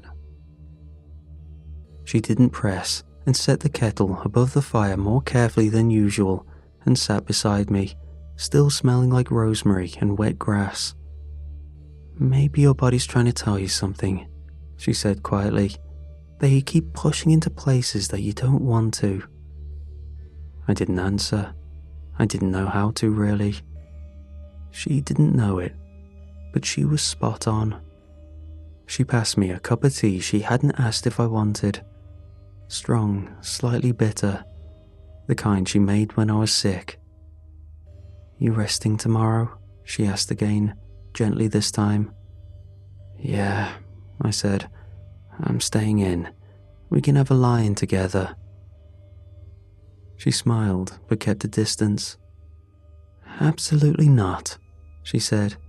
I make soaps, not cures. The last thing I need is catching whatever this is and sneezing over my stock. I gave a weak laugh, half into the tea. Wow, no bedside manner. She grinned. Not in the job description. You want sympathy, you'll have to bribe me with biscuits. Then you'll get some tea and toast in bed, if you're lucky. The next morning, the sun woke me up before I was ready. It poured through the thin curtains in strips, warm across my face. Nice, actually. One of those rare moments where the light feels soft instead of sharp. I still felt awful, and it became clear that I sweated through the night, despite the fact that the sun's warmth and quiet made me feel like I could have maybe stayed like that for a while. I reached over, expecting to feel the softness of Mara's skin, but the bed was empty. The covers on Mara's side were flat and cold. I blinked up at the ceiling, confused for a second. I'd been looking forward to tea and toast in bed, like she usually did when I had the man flu. I listened for her. The house had thin walls, you could hear everything in it. But there was nothing, just quiet. I sat up, slowly. My head swam with that awful cotton wool in your skull kind of dizzy. Everything felt a bit too bright, a bit too sharp. My legs were heavy with fatigue, but I swung out of bed anyway, feet hitting the cold tile on the floor. I made my way around the house, noticing nothing unusual, until I saw that her boots were missing. She wouldn't have gone far, or at least that's what I told myself at first. But something didn't sit right. Mara had already gathered all the herbs she needed. She'd said so. Everything was drying nicely on the twine above the sink, and the rest of her supplies were tucked away in their usual spots. I looked up at the shelf where she kept her finished soaps. The top row was still lined with the usuals: lavender, oat, rosemary. But the pale grey bars she had me use the other day were gone. I moved closer, squinting. Maybe they'd been moved to the market box. My brain felt fogged over, like thinking through cling film. I touched the shelf, ready to steady myself. Nothing. Not a single bar left. I opened the bin on instinct. Half buried under yesterday's peelings was the linen wrap she used for packaging. The same dotted one she'd used when she first showed me the batch she had folded once, then crumpled, like someone had changed their mind at the last second. I knew where she'd gone, even before I admitted it. I knew. I turned and grabbed the nearest pair of shoes, my head spinning as I bent down, but I shoved them on anyway. The air outside was sharp but warm from the rising sun. That same low mist was back again, thicker near the fields, sticking to my throat with every breath. My legs protested the second I pushed into a run. Cold muscles, leftover fever. I felt wrong, but still, I ran. The trail was soft from last night's rain. I kept slipping, catching myself just before I went fully down. My breathing turned quick and ragged too soon. I followed the curve on the path, past the hedgerow, past the spot I fell before. And then I saw her boot prints in the mud, leading down to the water's edge. I picked up speed, and there she was. Mara stood at the bank, boots muddy, sleeves pushed up. She had both hands out in front of her, offering the soap to the river wives. The woman closest to her lifted her head, and I saw her. Her face was puffed out in places and sunken in others, like it had been soaking too long in the wrong kind of water. A bloated corpse came to mind. Her skin had that grey, puffy look, like you'd seen pictures you wish you hadn't clicked on. Her lips were pulled thin, but puffed at the edges, like they were losing their shape. I opened my mouth to call out, but instead, my stomach turned. The run, the fever, and the sight of the woman all hit me at once. The taste of last night's food climbed back up my throat, and I barely had time to lurch to the side before it came up. I doubled over, retching hard, hands braced to my knees. Bitter, half-digested vomit hit the mud with a wet slap. My eyes watered. The noise, the stench, and the sting in my nose all grounded me and made it worse. I wiped my mouth through the back of my dressing gown sleeve, heart still hammering, chest heaving. And Mara had turned towards me with a concerned look on her face. She didn't have time to say anything. The river wives moved faster than they had any right to. One of them surged from the water in a wet heave, cloth slapping against stone. Mara turned too late. Her hands fumbled, soap slipping from her palms and hitting the rocks. Another one rose behind her, then another and another. They surrounded her, waterlogged limbs coiling around her legs, waist and arms. One pressed a palm flat against her chest. Her boots lost grip and her knees gave. They began to drag their washboards across her back, over her arms, over her scalp, like they were trying to strip her clean. They worked fast. Her clothes came apart at the seams, threads pulled like worms from the stitching. Her skin went with it, peeled back in patches, red blooming and then vanishing under the froth. One of them worked at her wrist until the joint gave a little pop, then twisted. Another opened their mouth wide and bit down on Mara's shoulder like it was bread. The flesh gave. Mara's mouth opened, but no sound came. I forced myself upright. Stumbling forward, my legs didn't want to cooperate.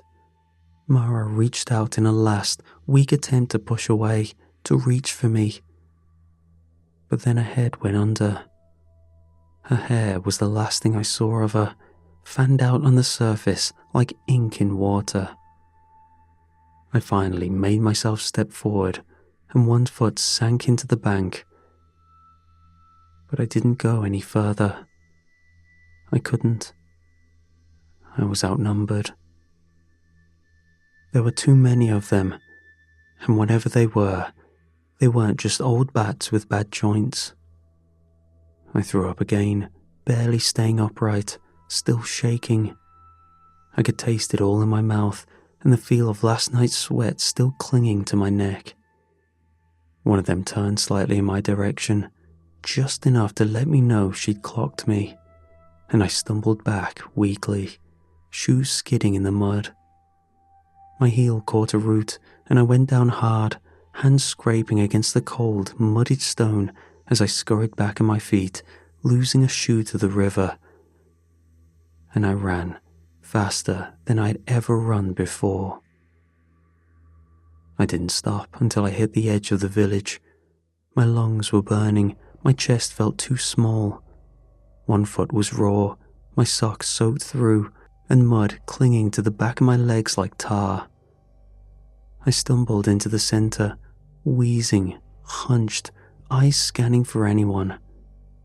The first person I saw was the woman from the shop. She didn't flinch. "Your estate," she said instead, eyes flicking to my missing shoe, then the blood and the dirt down my arm. "You went down there, didn't you?"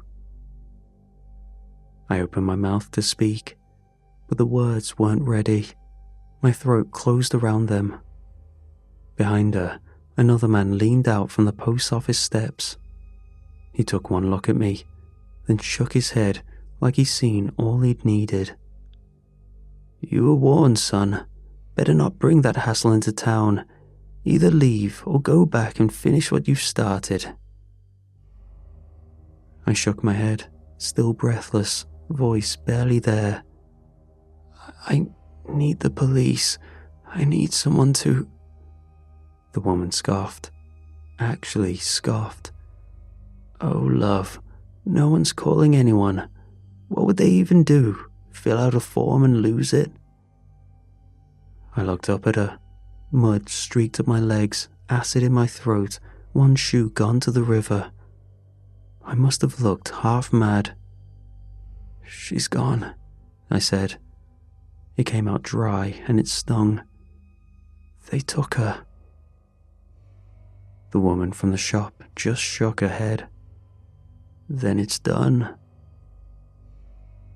She looked me over again, but there was no pity in it. "They're not coming for you," she said. "Whatever happened out there, it was between her and them. They don't take much interest in men." She nodded at my state, like that explained it all. "You're not theirs to bother, unless you give them a reason." She paused momentarily, as if deciding whether to waste the time saying the rest. Then she nodded toward the village green. "You can waste your morning reporting it. The police will be down there, poke around with their notebooks, and by the time they do, they won't find a thing. They never do."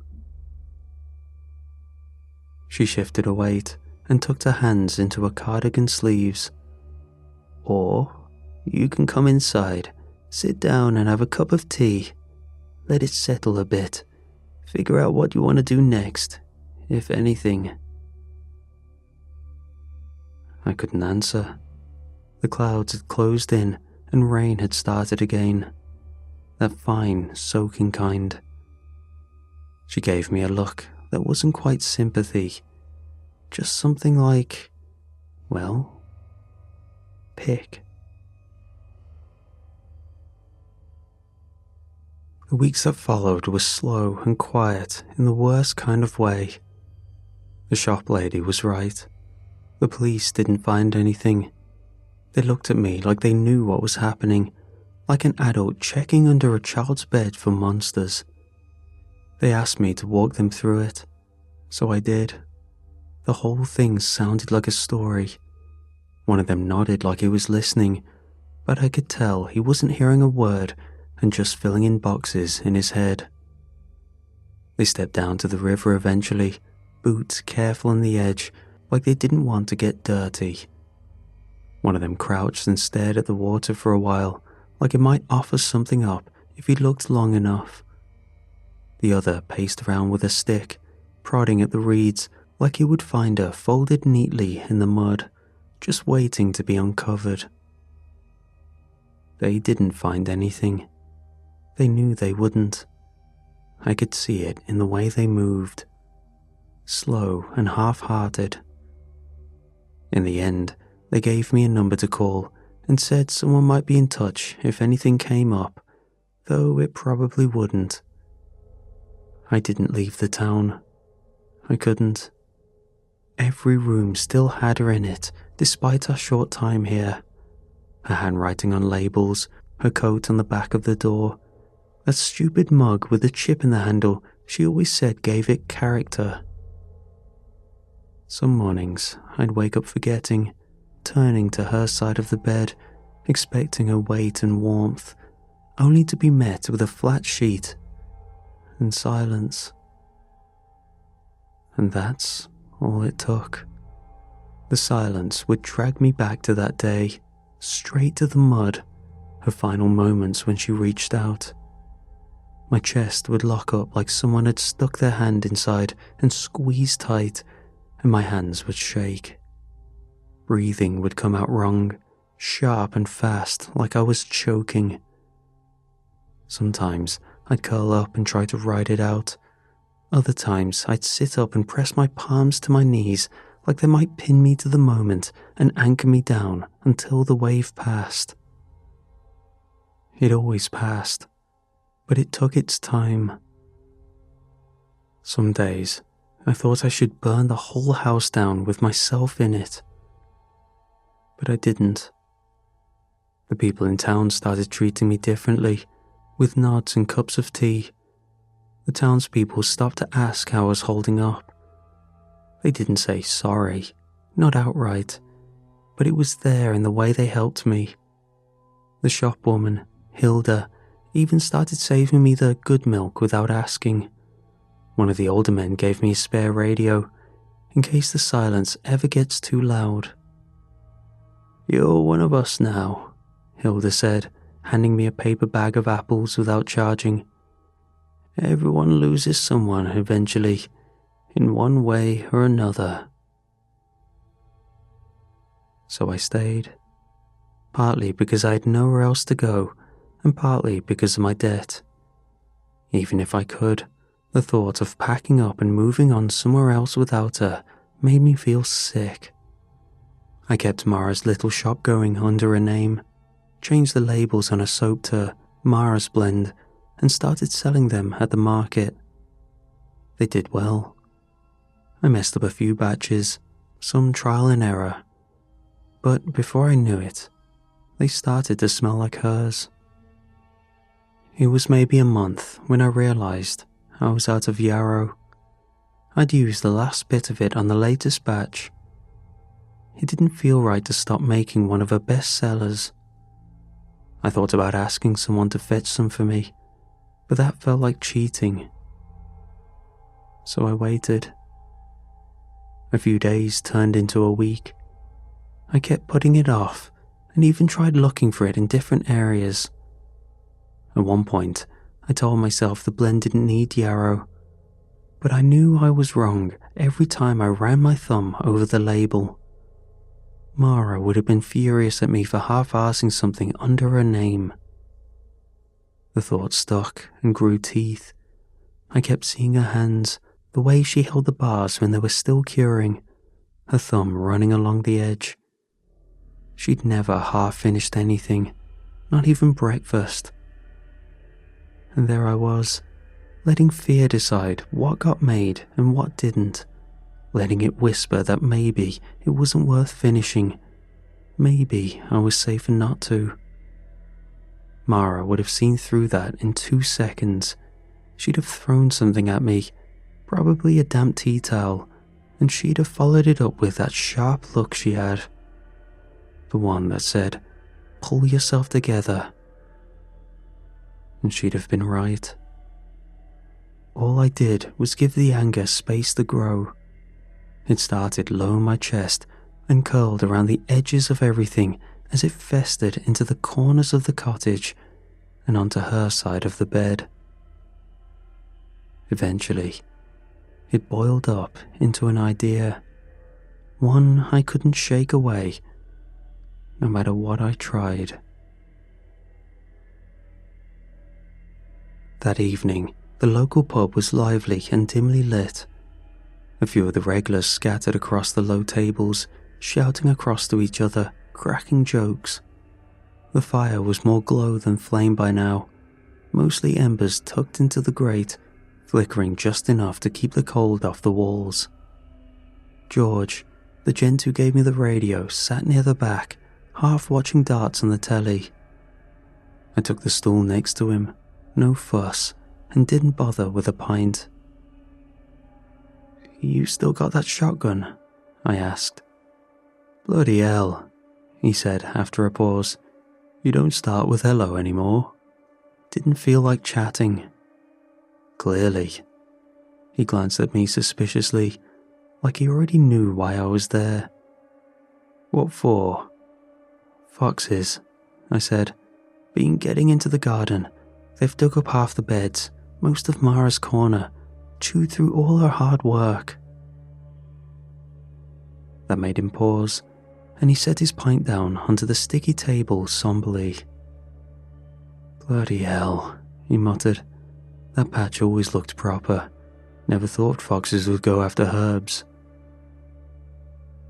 He went quiet at that, brows drawing in a touch, the lines around his eyes settling deeper as if he were figuring out whether that was the truth or not. "Been hearing that from folks too," he said after a beat. "Not just foxes, badgers and rabbits too. All of them turning up where they shouldn't be. They're bold, like they forgot how to be wild. Don't bolt anymore, just stand and watch you like they're taunting you." I nodded once. That's what they've been doing. He studied me again. "You planning to shoot anything?" "Only if I have to." He let that sit between us for a second, then gave a small nod. "I'll get it to you in the morning," he said. "One day only. Barrel pulls a bit left if you're not paying attention, and it kicks like it's got something to prove, so don't try and be clever." "I won't." Once I had the gun, I set out early. The sky was grey, and the path was soft with last night's rain. The shotgun was wrapped in oilcloth and strapped across my back. I could feel it with every step. Foxes, I'd said. Pests. George must have known. He'd handed me the gun like he understood. He said nothing but gave me a small nod, the kind that said, "Do whatever you gotta do, mate, but don't come crying after." The fog was thicker this time, proper thick. It clung to the hedges and swirled low across the path. The visibility was awful. The river wasn't even in sight yet. But I could feel it, just around the bend. That damp, cold presence and impending doom. I stopped walking, reached back, and undid the strap. It came free without fuss, oilcloth damp with mist. I unwrapped it slowly, feeling the weight of it in my hands. It felt wrong, like it knew I had no business holding it. My arms weren't made for this. My hands weren't steady. I never handled one before. Not properly. Not like this. And there I was, alone in the mud with fog at my ankles and a loaded shotgun in my grip, like I knew what the hell I was doing. I broke it open to check the 2 shells. They were right where they were meant to be. And when I clicked it shut, it made a proper sound, clean and final. Then I kept moving slowly. My boots sank a little into the wet ground with each step. I could feel the thud of my heartbeat in my jaw and fingertips. Then I saw it.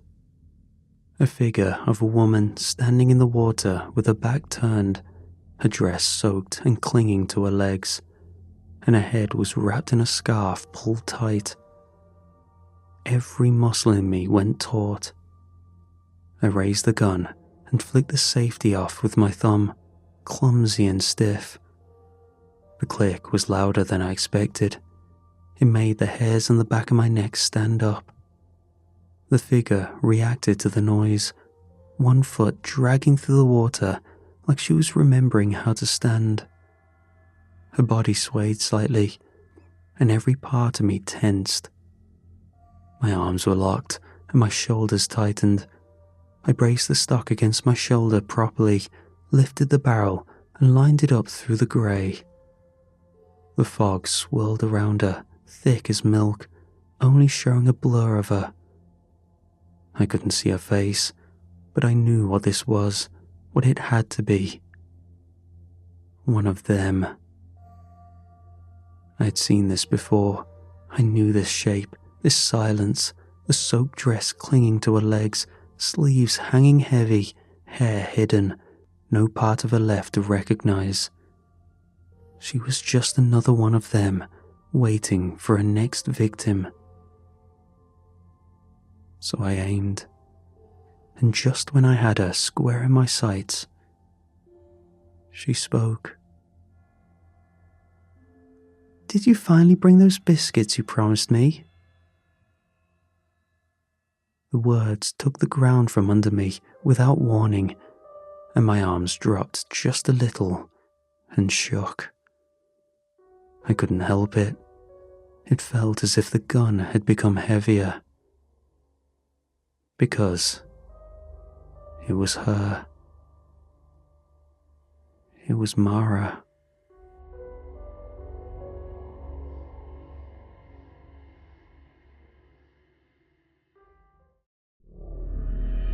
Around 5 years ago, I started gravitating towards jobs that made solitude a requirement instead of a consequence, just after finally accepting that I was an introvert.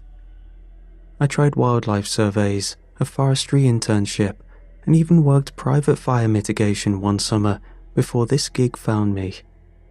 It's how I ended up at my post on the northern edge, Tower 9. The government, or whoever owned this place, referred to it as a conservation perimeter or some other empty phrasing. What it really was, though, was a swath of wilderness too big and too wild for anyone to trust leaving alone. The acreage stretched far enough to swallow towns whole. 13 fire towers covered the zone, 13 watchers if you counted us all. They called us rangers, though it was more about fire prevention than policing hikers or keeping bears away from trailheads. Most rangers keep to their towers, but some of us made a habit of breaking the rules we decided were pointless. Technically, we weren't supposed to leave our posts without clearance, especially during the dry season. But out here, miles from the nearest supervisor, the rules didn't mean much. Logan worked out in Tower 7, which sat a good few miles east. He didn't talk much about where he came from. He'd nod through most of a conversation, say something dry under his breath, then go quiet again. But he was solid. We didn't hang out often, but sometimes we'd meet halfway between towers, trade supplies, pass a flask, and sit in silence. I liked that about him. But not everyone was like Logan. Ezekiel worked out of Tower 8, the closest one to me, and he'd been there longer than anyone. Every ranger I asked gave me a different answer about how long he'd been around. Some said 5 years, others said 20. I knew only this: he never left. Those were the only 2 towers that were within reasonable trekking distance. The other towers sat so far away, the only interactions I ever got with them was through the radio. Winter rotation was optional. Most of us rotated out during the snow season, took breaks, went home, let the off-season crew handle things. But Ezekiel stayed through all of it, year after year. Supposedly, he'd signed some agreement with the agency to maintain permanent watch. I'd only spoken to him twice. Both times were uncomfortable. The first time, I passed him on the ridge while heading toward Tower 6. I didn't say anything to him, and I felt bad about it. But Logan had told me so much creepy stuff about Ezekiel that I almost didn't even want to speak to him. He didn't say anything either, until I was nearly past and asked me if I'd seen anything strange on my way. I said I hadn't, and he just looked away and seemed to be focused on something else entirely already. He wasn't warm, far from it, and I didn't really like spending too much time around him. My first winter in the tower wasn't forced on me. I asked for it. The agency gave me a pay cut and ensured I understood the response time would be a joke if anything went wrong, but I signed off anyway. I was starting to really like this job. Once Logan cleared out, the ridge went dead quiet. His tower light stopped flickering across the tree line in the evenings. That left me and Ezekiel. I didn't think about it much. I just focused on the scenery. The forest itself had no straight edges. It was hills and valleys stitched together by frozen creeks. Snow blanketed the evergreens early that year. Most of the smaller trees had dropped their leaves already, and the taller ones stood out black against the white. Wind carved up the snow into low spines that looked like frozen wakes, as if something had swum through the powder and disappeared. I was out near the edge of my patrol line when I saw it. The light had shifted into that flat winter amber that makes shadows long and deceptive. I'd been inspecting some of the brush piles left behind by the firebreak crews. The wind was quiet and the trees barely moved. Then, a break in the whiteness. It was too far off to see clearly, but it looked like a large deer limping. I don't mean walking unevenly. I mean dragging itself forward in slow, halting bursts, like one of its legs didn't want to follow. My first instinct was to stay put. We're told not to interfere with wildlife. If an animal dies, it dies. We aren't rescue. But I hadn't been out here long enough to be numb about animals suffering. I stood there for a minute, staring across the slope. The sky overhead was clear. Visibility wasn't bad. I could see the shapes of the trees for a few hundred yards before they disappeared behind a ridge. The animal had crossed into a shallow trench and left a trail behind it. A broken red line bleeding into the snow. I figured I could follow it for a bit and see if I could help it somehow. I wasn't even sure how, but I knew it'd stay in my mind. If not, I could at least make sure it didn't go down in some ditch where nothing would find it until spring. I checked my belt. My radio was on. My coat was zipped tight. I still had enough daylight to get back if I moved quick. I started walking. The snow had only started falling the night before, so it was easy to see the fresh marks. But the tracks were off. I've seen deer prints plenty of times, and these didn't match. They were larger, for one thing, and they weren't symmetrical. The spacing between them seemed wrong, longer than a deer should have been able to manage with a limp. I stopped to examine them several times, crouching down to touch the edges. Some of them looked melted around the sides, as if the heat had softened the snow when they formed. An injury maybe, a birth defect. I kept moving forward. The blood trail dipped into a shallow drainage basin where the trees thinned out. I followed it between clumps of dead brush and saplings half buried under snowdrifts. The wind began to shift while I walked. I felt it before I heard it. Sharp, low, funneling down the slope like something alive. The clouds hadn't warned me. The sky had stayed open and glassy above the treetops. But within seconds, the snow came driving in sideways, fine and fast. The shift was absolute. One moment, I could still see the trees standing in soft ranks ahead of me. Then, without build-up, they disappeared. Wind slammed through the trees and pulled the temperature down so fast my fingers ached through the gloves. I stopped walking, turned a slow circle. Everything I'd used to orient myself, tree formations, ridgelines, even the slope under my feet, vanished beneath a layer of rushing white. I squinted through the sudden torrent. The trail had disappeared. So had everything else. I looked behind me. Where my boot prints had been only seconds ago, there was nothing. The snow had sealed them up as if I'd never walked there at all. My first thought was to find higher ground. I turned around and took 2 steps, then stopped again. I couldn't see anything I recognized. Even the sound of my own steps felt swallowed by the wind. It wasn't that I couldn't tell which direction I had come from. I had no idea which direction anything was anymore. I reached for my radio and keyed it. Tower 9 to anyone on frequency. Come in. Nothing. Repeat, this is Tower 9. Whiteout conditions. Need triangulation or direction assist. Anyone reading this? Silence. I lowered the radio. I tried to listen past the storm, to find some auditory landmark that might give me a clue. Still, there was nothing except wind tearing across the snow and the occasional snap of overburdened branches breaking under weight. I started walking again.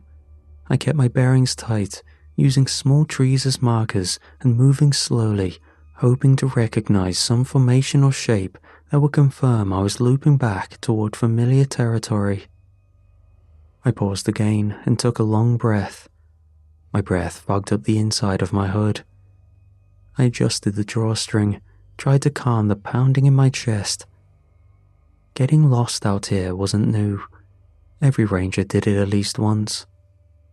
I kept walking. Minutes passed. I couldn't tell how many. Then I saw something on the ground ahead. It was the deer, or what had looked like one.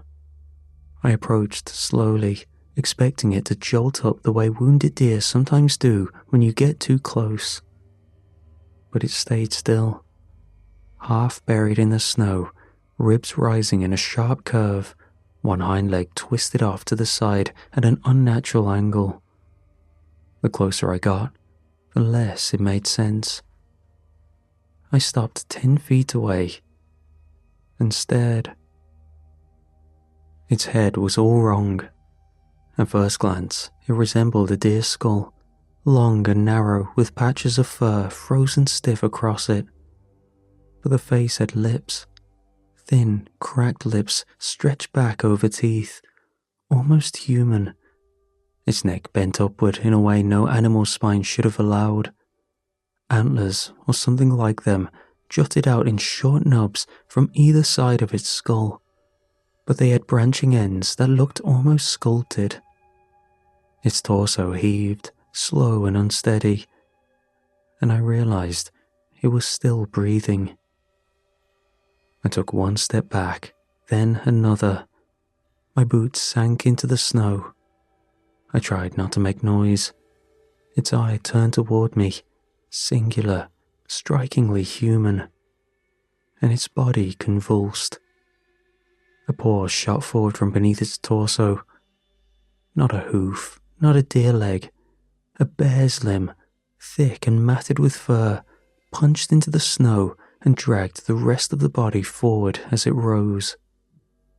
It stood half upright, something between a man and a beast. Then it lunged. I dropped my radio and fell sideways into the snow. Its claws grazed the sleeve on my jacket, tearing the fabric but missing the flesh. I rolled backward and kicked at its ribs, but its weight bore down fast. It snarled. Wet breath blasted against my neck. The smell made me gag. I noticed then a massive bleeding gash on its side. Quickly, I grabbed a branch off the ground, snapping it from the ice. I drove it into the thing's injury. It made a deep, choking noise and reeled back, landing hard. I scrambled to my feet and ran. I pushed through snowdrift and tree trunks, branches tearing at my clothes, breath heaving through my throat. My legs went numb from the cold, but I didn't stop. I ran until my lungs burned and the wind was a wall against my chest. I didn't even realize where I was until I saw the structure through the white. Thin metal legs extended upward into the mist, too straight to be natural. I recognized the silhouette immediately. A tower. Ezekiel's tower. Somehow, I had looped west. I didn't waste time. I found the staircase and started up, my boots barely gripping the ice-slicked metal. I knocked when I reached the top. No answer. I knocked again, harder this time. Nothing. I pushed the door open. The warmth hit me first.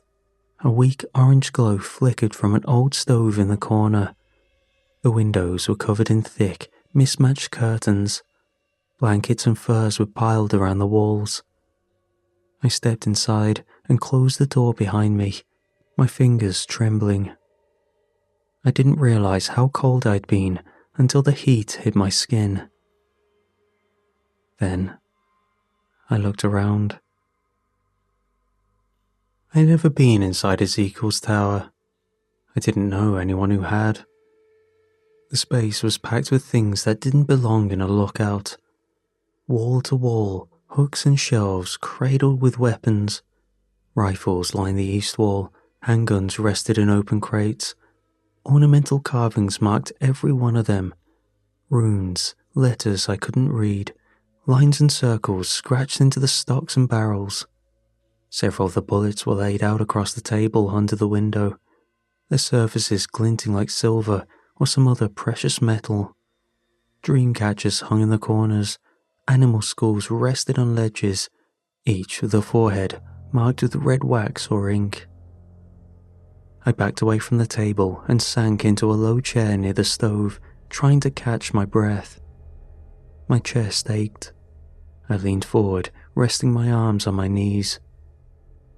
Then I heard the stairs creaking outside. I immediately thought of that thing. My first thought was that it had tracked me down, and now I had nowhere to actually go. I raced toward the wall for one of Ezekiel's guns when the door opened behind me, and Ezekiel stepped inside. His coat was dusted in snow, his gloves were off. He shut the door and looked over at me with no surprise. I looked at him, dumbfounded, my hands resting on one of the rifles still attached to the wall. Ezekiel, you won't believe me, but... You saw it? He asked. I opened my mouth, trying to explain, but he cut me off before I could finish. Was it injured? I nodded. Good. Means the trap worked, he responded. After a brief silence, well, he said at last, since you already saw it. He turned and met my eyes. The corner of his mouth twitched in what might have been a grimace. It can't be helped now. He walked across the room with the slow certainty of a man who knew where every board creaked. He moved past the stove, past the table with the bullets, and stopped in front of a tall shelf near the corner. His hands hovered momentarily, then landed on a thick, water-warped book bound in leather and marked in strange faded lettering. He pulled it free, thumbed through the pages, and found what he was looking for. I am sorry, though, he said, not looking up. I hadn't let one slip in over a decade. Maybe I am getting old. The pages made a dry sound as he turned them. It's smart, Ezekiel muttered, eyes scanning the page. Real smart. See, some people think it's three creatures sewn together. Some think it's one thing splitting apart into three. He turned the book toward me. The illustration on the page looked too exact to be guesswork. Antlers, human faces, claws from something simian or bear-like. Its body was sketched mid-motion. He looked at the page, then back at me. You're lucky it was wounded. Would have killed you otherwise. He snapped the book shut and slid it under his arm. Then he crossed to another shelf. His hand moved quickly this time, grabbing a flat, circular object wrapped in cloth. He unwrapped it and held it out to me. It looked like a mirror, but the surface was darker than glass, more reflective than metal. The edges were etched with symbols, and the reflection it gave back felt delayed. Take it, he said. I didn't move. He held it closer. You're coming with me. You know where it was last. I need you to take me there. I stared at the mirror, then at him. You think I want company? I'd rather do this alone. One man would have trouble taking it down. Two should make it manageable. He let go of the object. I caught it, cradled the weight of it in both hands. You're part of this now, whether you want to be or not. After that, Ezekiel briefly explained the plan to me. I was to be a distraction since I held its scent and it saw me as its prey. I was to point the mirror toward it, leaving it frozen just long enough for Ezekiel to take it out. Ezekiel put his coat back on and grabbed a large tool, what looked to be a crossbow from the wall, and motioned for me to move in front of him. I obeyed. The snow had slowed, though only slightly. By the time we set out, the wind still bit through the treetops, and the sky hung low above us, dull and thick. But it wasn't a full whiteout anymore. We moved downhill, cutting through what was left of my trail. Ezekiel walked with purpose, one hand gripping his crossbow, the other steadying himself along exposed trunks and roots. He didn't speak much, except a nod when we hit terrain he recognized from my descriptions. I stayed in front of him, scanning every branch, every path of snow that looked uneven. I wasn't sure if the thing had kept moving after it attacked me. I wasn't even sure it could bleed out. That was the problem. I didn't know anything about what it was or how we were going to take it out. We found the place after 30 minutes of trudging. It wasn't far from the tower. I'd run further than I realized during the panic. The snow in the clearing was broken and stained, dark veins crisscrossing through it in wild spirals. Ezekiel moved to the center, crouched down and studied the ground. He shifted the snow gently, brushing away the surface to expose the soil beneath. I kept thinking about whether I could actually do this, whether I'd freeze if it showed up again, whether he'd see it in my face. He looked over his shoulder at me. "Keep your eyes open."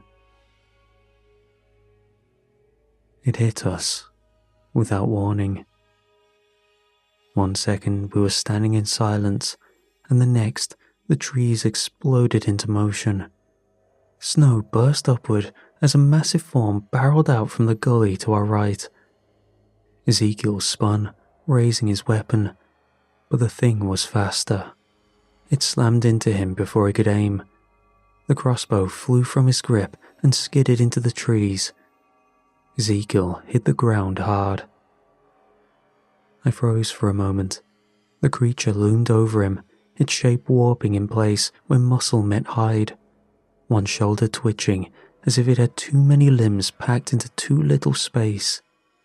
Its breathing was aggressive. It was angry. Its jaw stretched open as it stared at Ezekiel. Its eyes were set wide across his head, mismatched in shape and size. Ezekiel tried to reach for something at his belt, but the beast slammed its elbow across his chest. I heard something crack. I ran toward them and kicked hard into the thing's exposed flank. My boot landed near the wound I'd seen earlier. The creature shrieked and stumbled sideways. I fell back and grabbed Ezekiel by the arm, but he was too heavy to move. His legs didn't respond. His mouth opened, but no sound came out. His hand finally twitched and pointed toward the crossbow. The creature's body shifted as it rose. Bones stretched, fur slowed off in clumps, revealing muscle underneath that pulsed visibly. It looked at me, then at Ezekiel. It growled a low noise that vibrated in my chest. "Move," Ezekiel managed a painful shout. I backed up, raised the mirror, and held it in both hands. I had forgotten I still had it until then. The creature looked directly into it and stopped moving. Its head tilted, its limbs slackened, the snarl faded from its face. For a moment, it simply stood there, frozen. I lowered the mirror and dove for the crossbow. My hand wrapped around the grip, fingers clumsy with adrenaline. I turned back toward it and brought the weapon up. I hadn't fired one in years. The trigger felt unfamiliar. The bolt was already loaded. I aimed, then hesitated. I only had one chance, and if I missed... It blinked, and the spell broke. The creature launched forward again, this time angling toward Ezekiel. His hands went up weakly to defend himself. I quickly inhaled and pulled the trigger. The bolt sank deep into the creature's ribs as it twisted mid-motion. It shrieked, a horrible noise that shifted in pitch halfway through, as if several voices were laid beneath it. Its body staggered, then shimmered. The edges of it began to thin, stretching outward like smoke caught in a reverse wind. It disappeared. The clearing was silent again. I looked over. Ezekiel was slumped against the trunk, his coat soaked through with blood. He gave a dry, hoarse chuckle and shook his head. "Not bad," he coughed. It was at that moment that I wondered if Ezekiel would ever need help again. After all, he was getting old.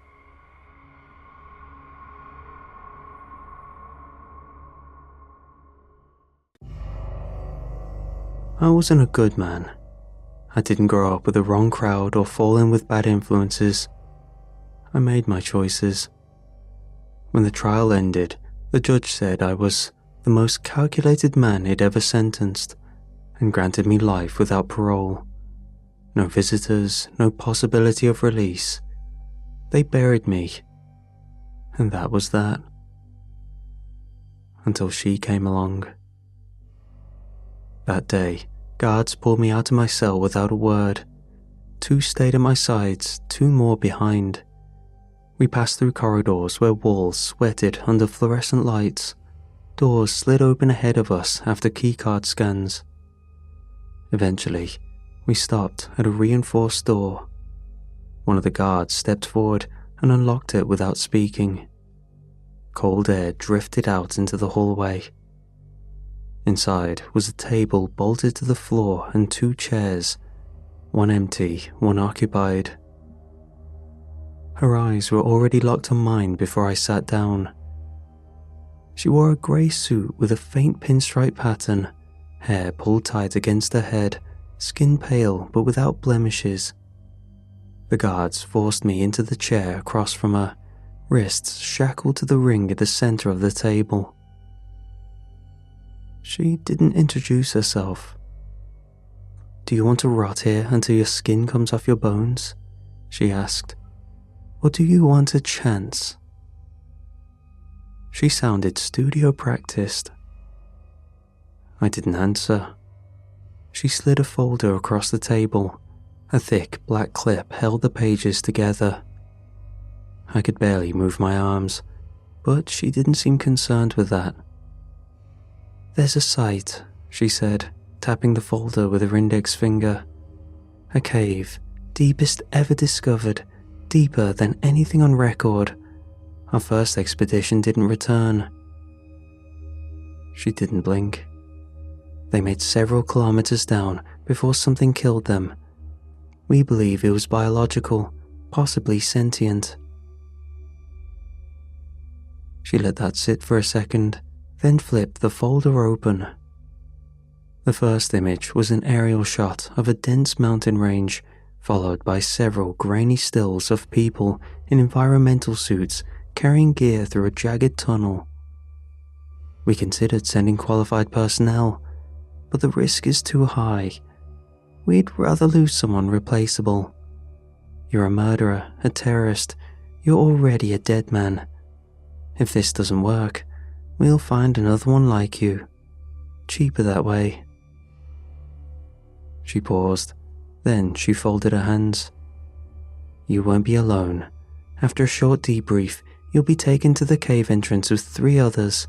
You'll be outfitted with recording devices, weaponry, and monitoring equipment.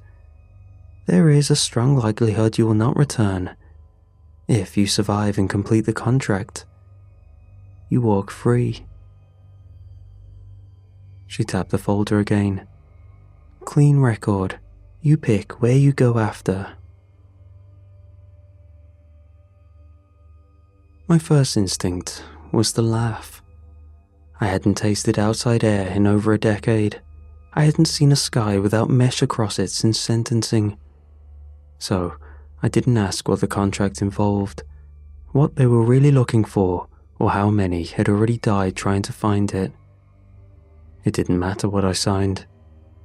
I'd already died once. If this got me out, even if it killed me for good, I was ahead.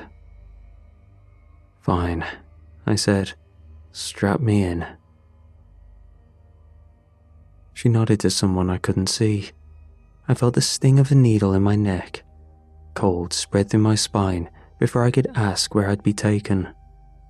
The ceiling peeled away from me. Then the light. Then everything. I woke in a bed with clean sheets, white walls, a smooth ceiling with a built-in glow panel that lit the room without a bulb or fixture. Before I could sit up properly, a door opened. A man in sterile clothes stepped inside, gestured, and stepped back without a word. I followed. They took me through a short corridor and into a chamber where the lights were brighter and colder. 4 chairs faced the screen, 3 were already occupied. A man with a tag that read, Hollis on his shirt, sat with his legs spread wide, arms tattooed to the wrist, jaw unshaven, and a permanent smirk planted across his face. He glanced at me and snorted.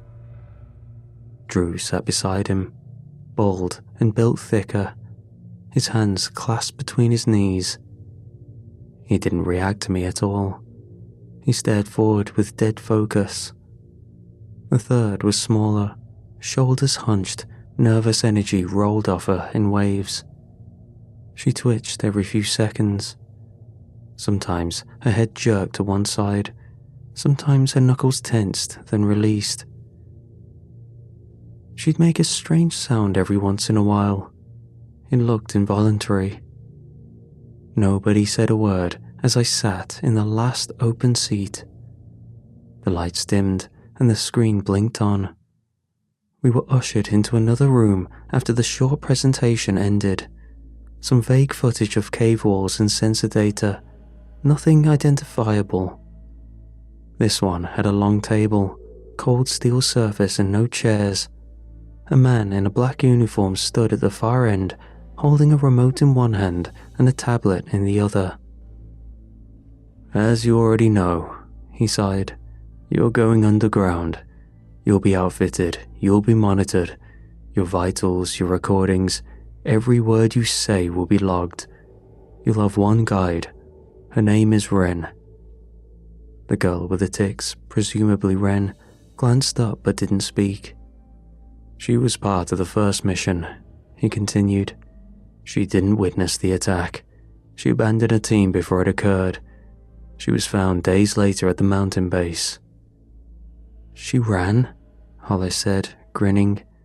"You're sending us down there with a coward?" Wren flinched and her shoulders jerked. She tried to hold still, but the tension inside her was impossible to miss. The man ignored them both. "You are explorers.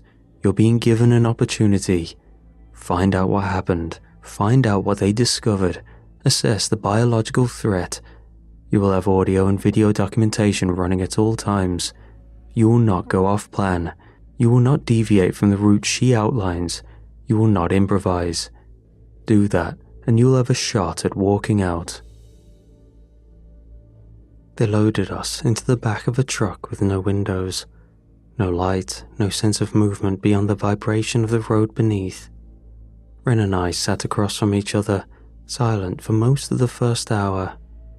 Her leg bounced nervously. "You all right?" I asked. She blinked hard and nodded. "Yeah, sorry. It's not." She stopped and forced her head straight. "It's hard sometimes. You were there before." She nodded again. "What happened?" "Well," she said, "it's silly, but I was scared. I left before anything even happened, as you heard. I didn't have a reason, I guess. I just kind of felt claustrophobic, maybe. I don't know. Something about the place spooked me, so I ran out of the cave. I'd walked all night." I looked at her carefully. "And you still don't know why you left?" "I've been trying to figure it out, especially after they questioned me a bunch of times. I guess I did avoid danger." She seemed sincere. "You scared of going back in?" She perked up, suddenly full of energy. "Of course. Something in there killed my colleagues and..." She slowed. "They told me I breached contract and I was required to do this." After a brief pause, "Why are you here?" she asked. "I mean, really?" "I lit some buildings on fire," I said, keeping the other things secret. She didn't look away. "Do you regret it?" I didn't answer her right away. I watched her instead. "I guess so." Her eyes flicked back toward me, searching for something. Maybe she found it. She gave me a small nod, then looked away again. When the truck stopped, they kept us inside for another 20 minutes. When they finally opened the doors, daylight hit me so hard I had to shield my eyes. A dozen figures waited near a chain-link gate that had been rigged into a stretch of pale rock. They wore gear, helmets, visors and gloves. We looked at them in disbelief as they pointed toward a crate full of weapons. I took a shotgun and a sidearm. Hollis went straight for the automatic rifle and smirked when they didn't stop him. Drew slung a belt of shells across his shoulders and picked a pump action like it was a toy. "You're really giving us guns?" Hollis said, shaking his head and turning around to face us. "They gave the prison crew guns." Hollis turned toward Wren, who had backed herself against the side of the truck. She hadn't taken anything from the crate. "What about her?" he said. "Do we even need her? What if we take her hostage, maybe walk her back out, tell them we want a helicopter or something?" He didn't sound serious, but he didn't sound like he was joking either.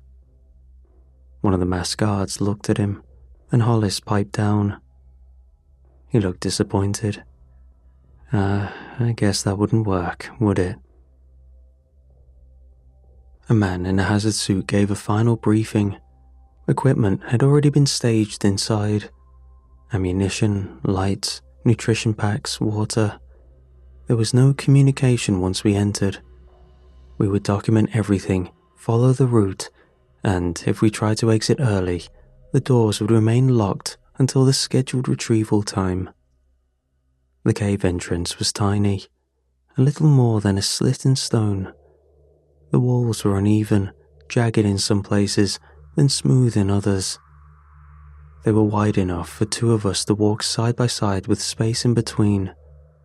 We moved through long tunnels that opened into chambers large enough to park aircraft in. Wren led the way.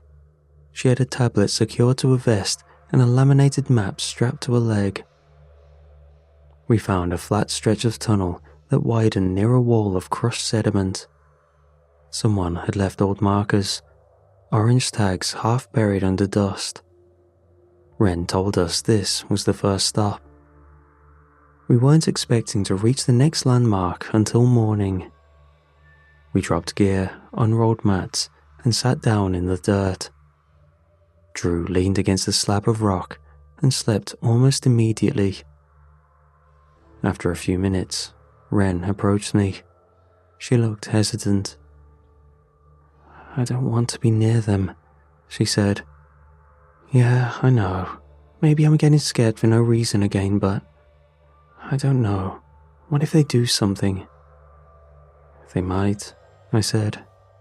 "Whatever, let's just stick together. The two of them and the two of us."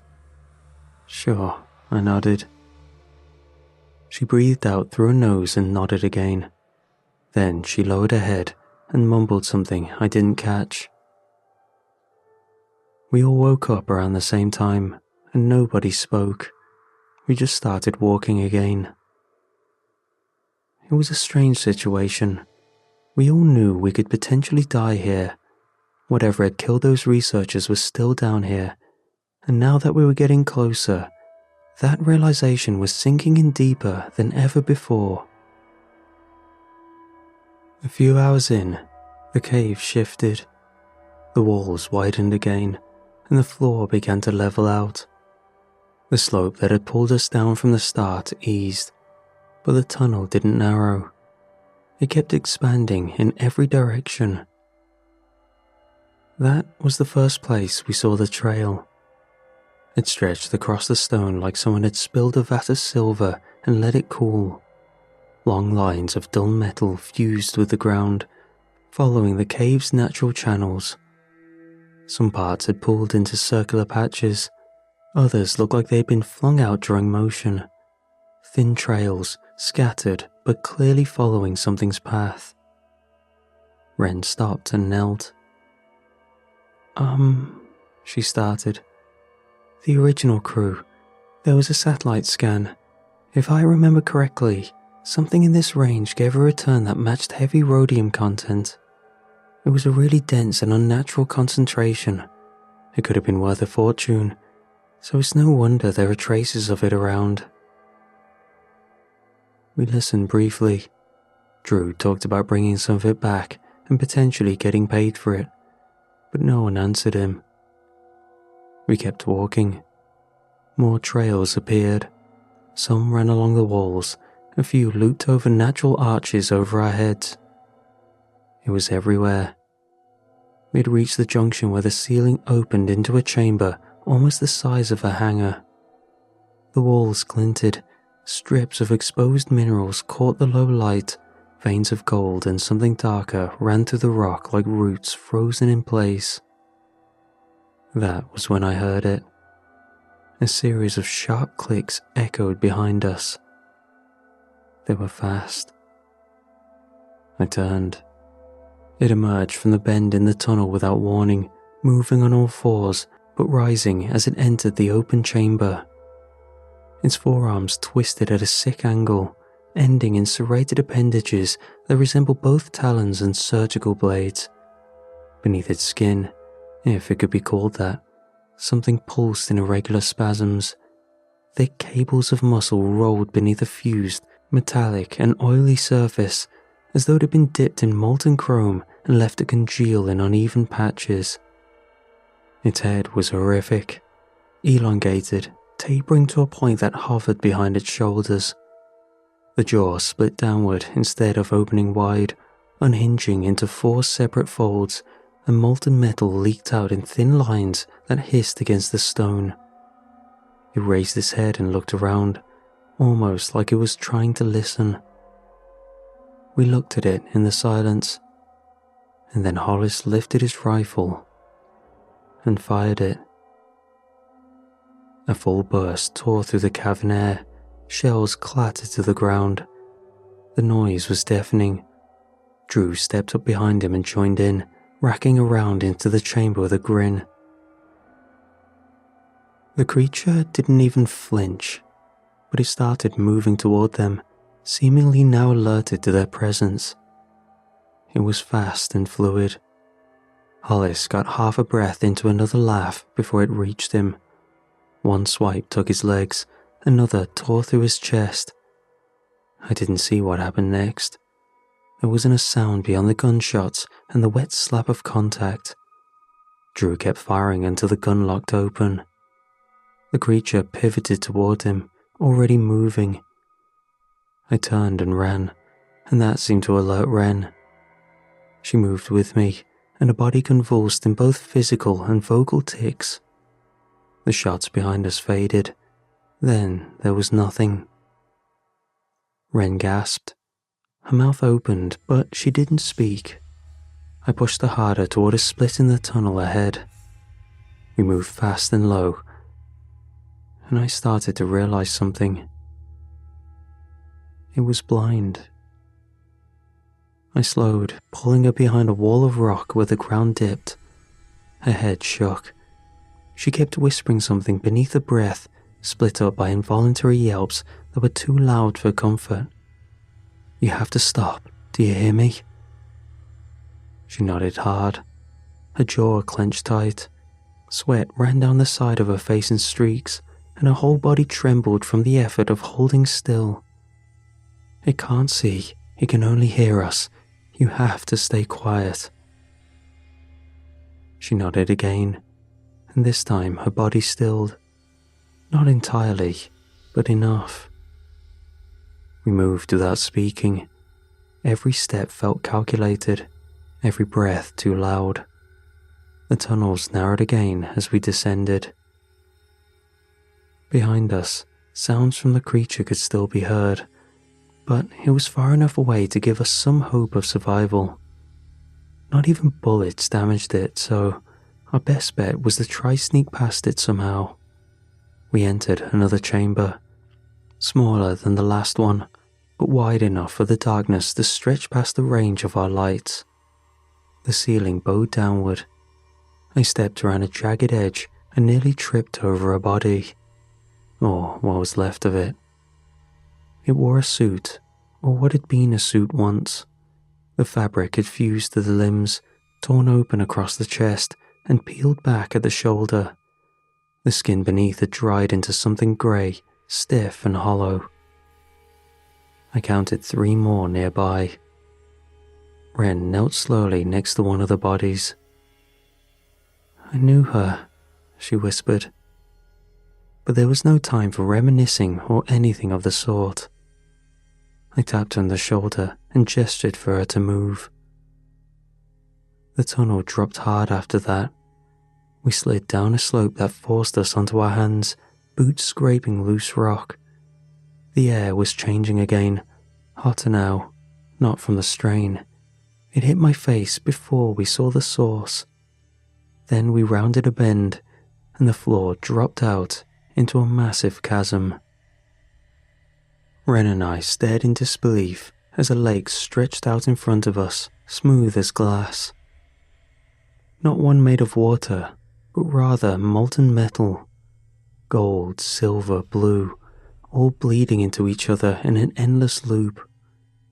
Heat poured from the surface. Sweat ran down my back in slow waves. My hands felt damp inside my gloves. I thought about how this was possible. Surely the heat from the molten metal itself would have killed us by now.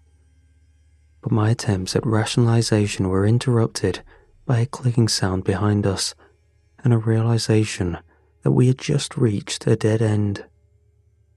We moved to the side and took cover behind a jagged ridge of stone at the lake's edge. It wasn't much, enough to break the line of sight, maybe enough to muffle sound.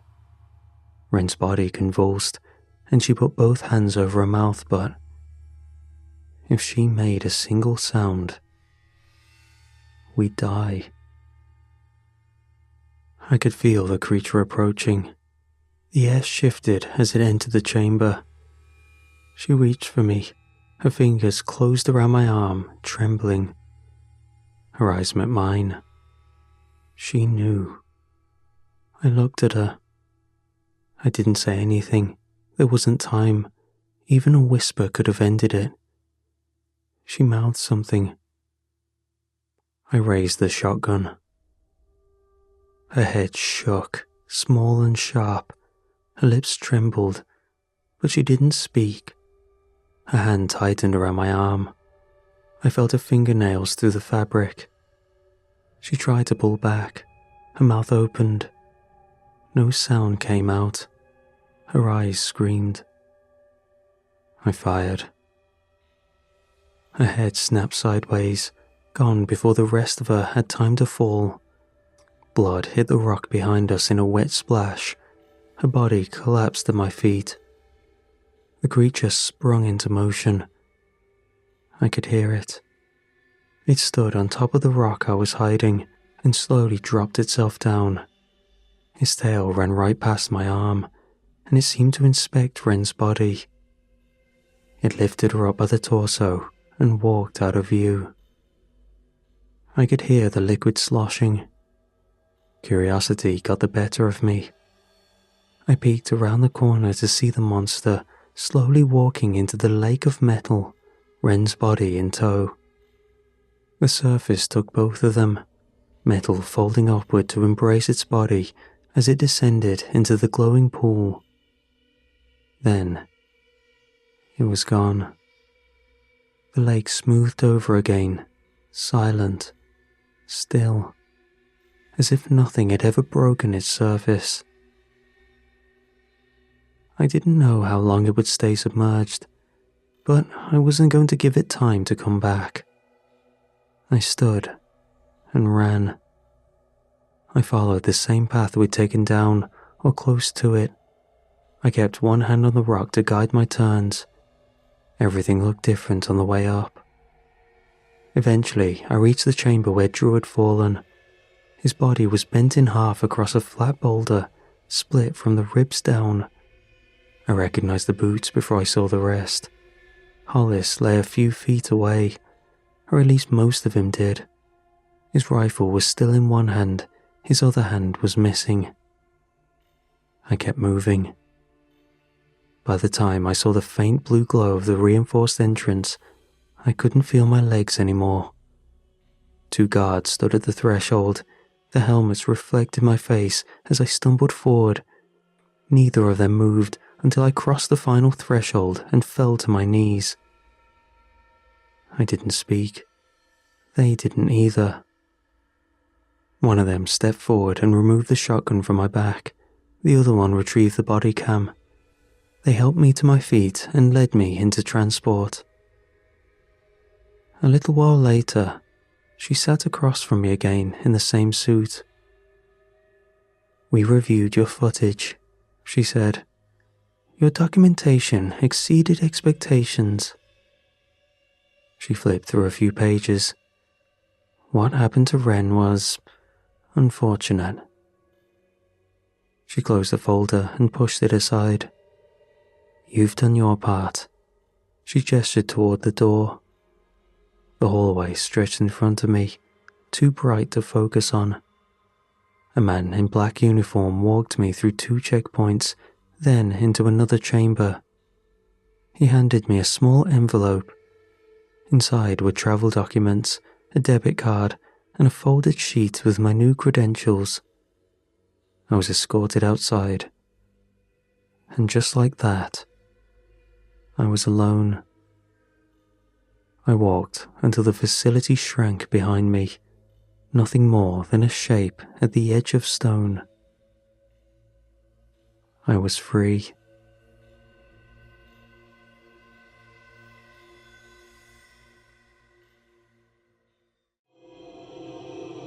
We buried our little girl Elsie in the orchard within the rows of pear trees she used to run between. To mark the spot, we planted a young sapling that still had a few years left to bear fruit. She loved pears more than any child I'd ever met. She'd eat them warm and mushy from the branch like it was the best thing she'd ever tasted. During harvest, she'd march around with a basket half a size, pointing at which ones were the good ones, like a tiny dictator. Our little helper.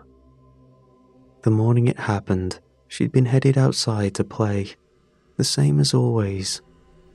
I remember the screen door creaked open, then shut, and I heard her humming to herself.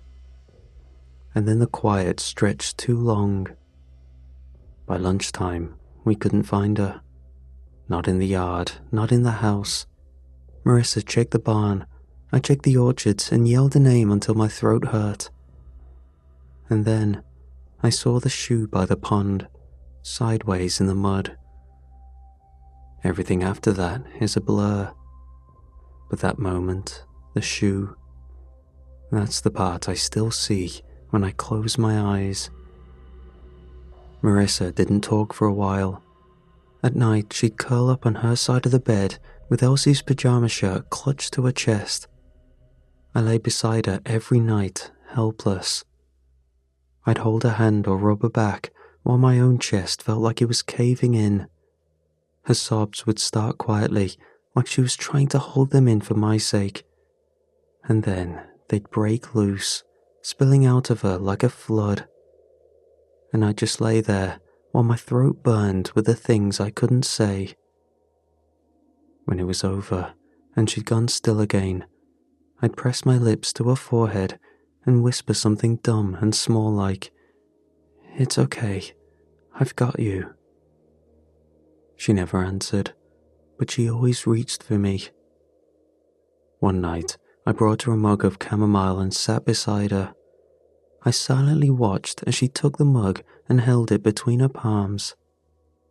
"She loved how you peeled them for her," Marissa said. "Even when I taught her how to do it herself, she still brought them to you." "She liked the way you sang while you cooked," I said, "even when you were off key, especially then." She looked at me then, and something in her face softened. I reached over and took the piece of her hair behind her ear. She leaned into my hand. "I miss her," she whispered. "Me too," I said, "everywhere." She nodded. We sat like that for a long time, her fingers intertwined with mine, the tea forgotten and going cold on the nightstand. That was the night we started talking again. Although things were getting better, the bills were still there. Even though we were starting to come back to ourselves, the money was going faster than ever. We'd saved what we could by burying Elsie ourselves, but the tractor needed a belt, the west fence sagged, and our pump truck sat dry because fuel cost more than what we had. But then, Graftco knocked on our door. The man they sent out was named Dr. Levin. He said they found us through a regional yield audit and flagged our land as having low potential with high legacy viability. That's the kind of language you only hear from people who've never sweat through the harvest. He explained they'd fit our orchard with experimental grafting tech, some kind of bioengineered rootstock that would result in triple yield and bring the trees back stronger than ever. Marissa asked him if it was safe. He said, "Safer than what you're doing now." Then he told us they'd sponsor the whole thing and cover installation and materials and even throw a stipend for our time. The only condition was access. They'd need to monitor everything: growth rate, soil conditions, fruit development. It sounded too good to be real. So we took a few days to think about what we were signing up for. If it failed, or if the tech damaged the trees, stunted the orchard, or left us worse than before, we couldn't afford to recover from that. But then the stipend hit the account, just the advance portion. It was enough to buy fuel and fix the tractor. So, we accepted. The installation took a weekend. A crew came with crates of tubing, sleek little graph nodes like plugs for a machine, and boxes labelled with long codes and the Graphco logo. They moved quickly and were polite, and a little too quiet. Marissa offered coffee. They declined. By Monday, the orchard was different. The soil had this strange, clean smell like antiseptic. There were metal caps at the base of each tree, and thin wires ran under the dirt. Elsie's tree got the same treatment as the rest. I didn't like it, but within days, the changes started. Buds opened early, leaves spread wide and fast. It was a miracle. The orchard looked fuller than it had any right to. And then, somehow, the fruit came, way ahead of schedule. Elsie's tree bloomed with the rest. That morning, I stared at a single bulb hanging off one thin branch, plump, green, and tiny. Marissa crouched beside it, eyebrows pinched. "That's not right," she said. "It's too early," I said. "Way too early. What could they have done to speed it up this much?" We kept our eye on the tiny bulb, expecting it to fall off or rot like immature fruit does. But it didn't. It just kept growing. In week 1, the single fruit swelled faster than anything else in the orchard. It looked smooth and full, like it had never struggled for sunlight a day in its life. Marissa kept returning to it, lingering longer each time. Her brow furrowed like she was searching for something familiar in its skin. "It's round," she said finally, frowning a little. "Like baby cheeks." In week 2, she called me over before I'd even set down my coffee. The fruit had grown bigger, and what started as a bulb was stretching. There was a soft indent where a mouth might form. At the very top, the skin curled into a little twist of green that looked oddly like a cowlick. Marissa ran a finger gently across the curve of the fruit down to what appeared to be a neck that had begun to form. And beneath it, a roundness that hinted at shoulders. There was a slope to the body now, the faintest rise of arms pressed close to her chest. She always had that little swirl on her temple, Marissa said quietly. I used to smooth it down every morning, remember? I did. I remembered how every morning, without fail, I'd hold Elsie still and Marissa would smooth that stubborn swirl back in place with a wet thumb. I nodded, eyes still on the fruit. Yeah, I said softly. You'd smooth it, and she'd mess it up 5 minutes later. But it's just a coincidence. By week 3, the fruit had a distinct face, and there was no denying it. The rest of the shape had filled out too. Her legs were there now, curled up beneath her in a fetal position, the toes so delicately formed they looked like they'd twitch any second, and the whole thing hung there, still and eerily peaceful, like she was just asleep. Everything inside me turned heavy.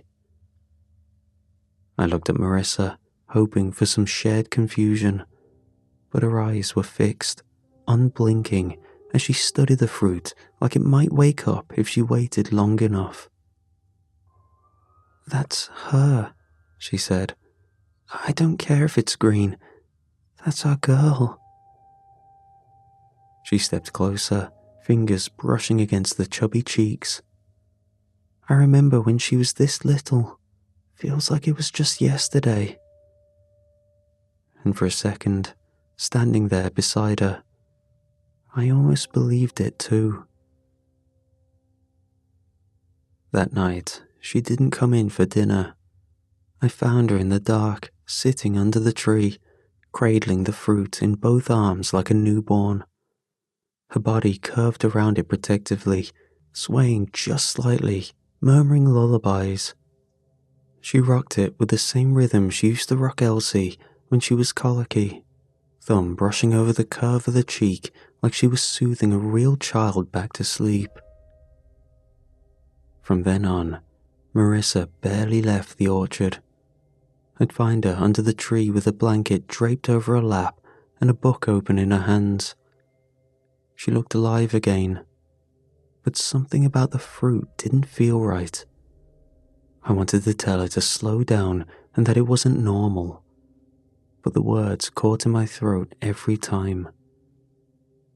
So I kept quiet. I watched as she treated the fruit like Elsie had returned to her. She became content and sleep without crying herself to sleep. Sometimes she'd rest her head on my shoulder like she used to, curl into me. She'd squeeze my hand under the covers and murmur good night before drifting off. There were even mornings where she'd lean over and kiss my cheek before getting up to check the fruit, a softness in her eyes I thought I'd never see again. For a while, it felt like maybe the fruit wasn't so bad. Then Grafco called to schedule a check-in. Marissa's hand shook when she hung up the phone. I knew something was wrong when she silently walked out to the orchard and sat under the tree like she was standing guard. I found her pacing in the kitchen at 3 a.m., whispering to herself and swinging shears. They'll see her, she said. They'll take her. They'll say it's an anomaly and cut her down. I stepped toward her, gently shook the shears from her hand and said, Hey, look at me. She didn't. Marissa, I said again, softer this time. It's just a check-in. They won't take anything. We're not doing anything wrong. When she finally looked at me, I saw the fear on her face. You don't know that. They'll see her. They'll cut her down, Paul. I held her face in both hands. I could feel her trembling. We'll protect her. We'll protect each other. You don't have to do this alone. I didn't want to lose this happy version of her, so I let go of her slowly and handed her back the shears. If it'll make you feel better, I said, then I'll do it. She blinked hard, wiped her eyes, and walked out the door without another word. I followed and watched as she clipped the fruit from the branch. Her hands caught it gently, like she was carrying something precious. She cradled it close to her chest and pulled out a faded yellow cloth with tiny embroidered ducks. It was one of Elsie's old muslins, and she swaddled the fruit with it. As she wrapped it tight, she murmured, "You're okay now. We've got you. No one's going to take you away this time. I promise." I followed her inside and watched her set it gently on the counter, still wrapped in the muslin. Her hands hovered. "Something's wrong," she said, voice tight. There was a dark spot blooming through the fabric. Marissa gasped and fumbled to unwrap it. The cloth clung to the skin like it didn't want to let go and released with a sickening tearing noise. Marissa let out a sharp breath and staggered back. It was rotting. Fast. The green skin had darkened and peeled back in places to reveal something underneath that looked like flesh. Pulp and muscle twisted together, tiny teeth budding where the mouth had been. One eye collapsed in on itself like it had deflated. Marissa let out a part sob, part gag, and backed into the corner. "I didn't know," she whispered. "I didn't mean to hurt her." Marissa started full body sobbing. She dropped to the floor beside the counter, her back pressed to the cabinet, fists against her temples. "I killed her," she choked out. "I killed her again." I dropped beside her and wrapped my arms around her while she fought me, crying and pushing and begging. No, please. She was getting better. She was almost done." "You were just trying to protect her," I said, my voice shaking. "You did what any mother would do. You loved her so much it hurts.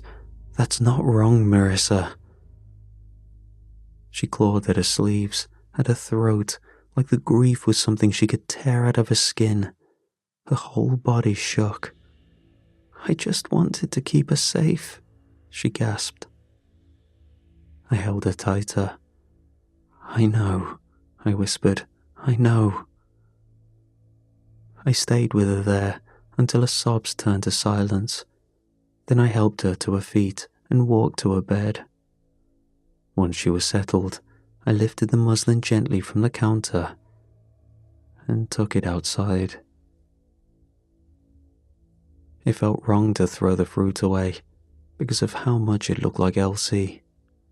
It was strange. It felt like she was back. She almost looked alive in Marissa's arms. My hand shook as I grabbed the spade from the shed. I walked out to Elsie's tree, knelt at the base, and started digging. The muslin reeked enough to make me gag. I turned my head and swallowed it down.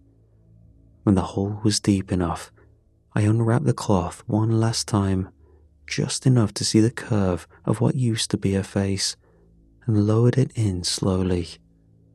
I pressed the dirt back over gently, smoothing it flat with my palm, and sat there a long time, not ready to leave.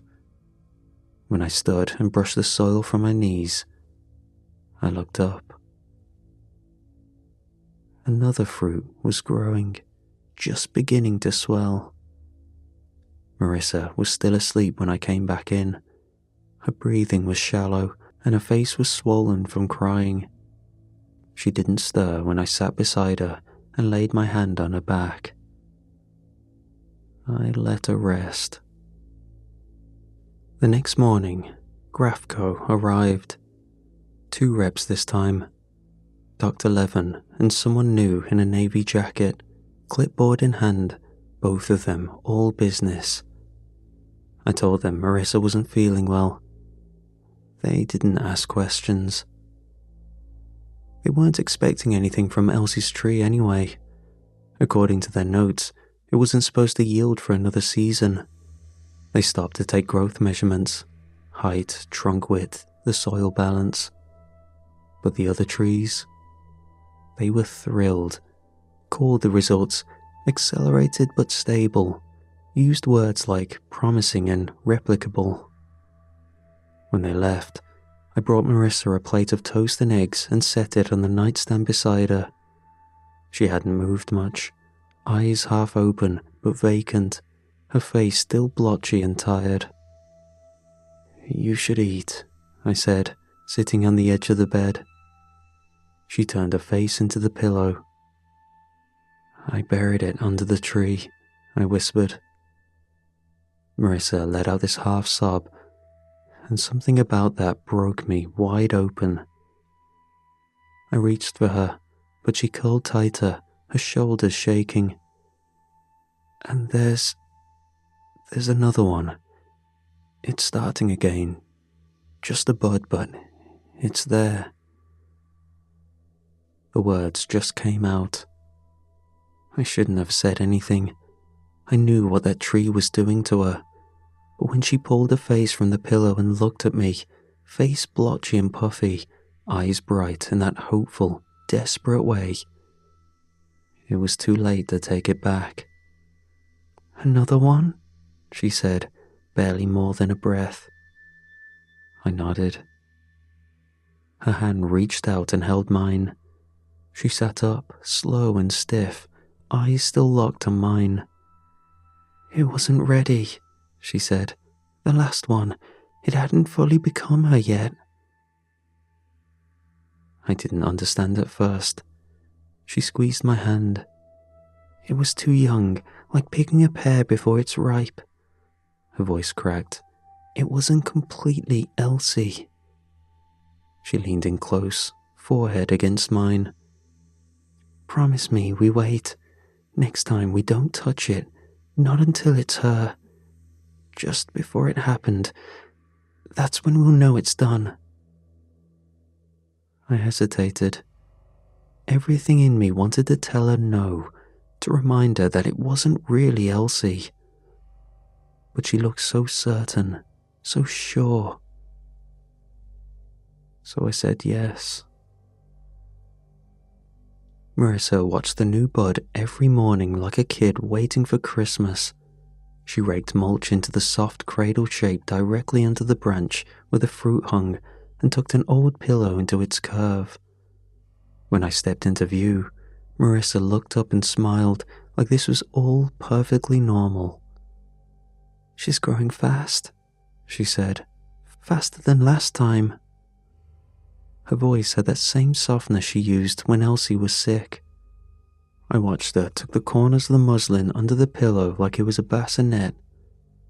"She'll be walking before we know it," she added with this tiny, wistful laugh that didn't reach her eyes. It gutted me. Weeks passed. The fruit grew fuller like it was aging through Elsie's life stages, one feature at a time. But the eyes stayed shut. It looked like she was fast asleep, like she could wake at any moment. Soon, its skin flushed warm to the touch, and when I pressed my fingers to the stem, I could feel a pulse. She looked at me, then gently lifted the fruit and extended it toward me. "Hold her," she said. "She wants to know who you are. She misses you." I hesitated. Everything in me recoiled, but Marissa's eyes were steady, soft. So, I reached out. The moment my hands touched the fruit, something in me melted. It was warm, heavy in that way sleeping children always are, and beneath the skin, I could swear I felt the faintest flutter of a heartbeat. My arms curled around it instinctively. It felt like her, the way she sagged into me after a long day outside. It couldn't really be her, I knew that. But in that moment, it felt like holding her again. Like she'd never left. Then Graftco came back.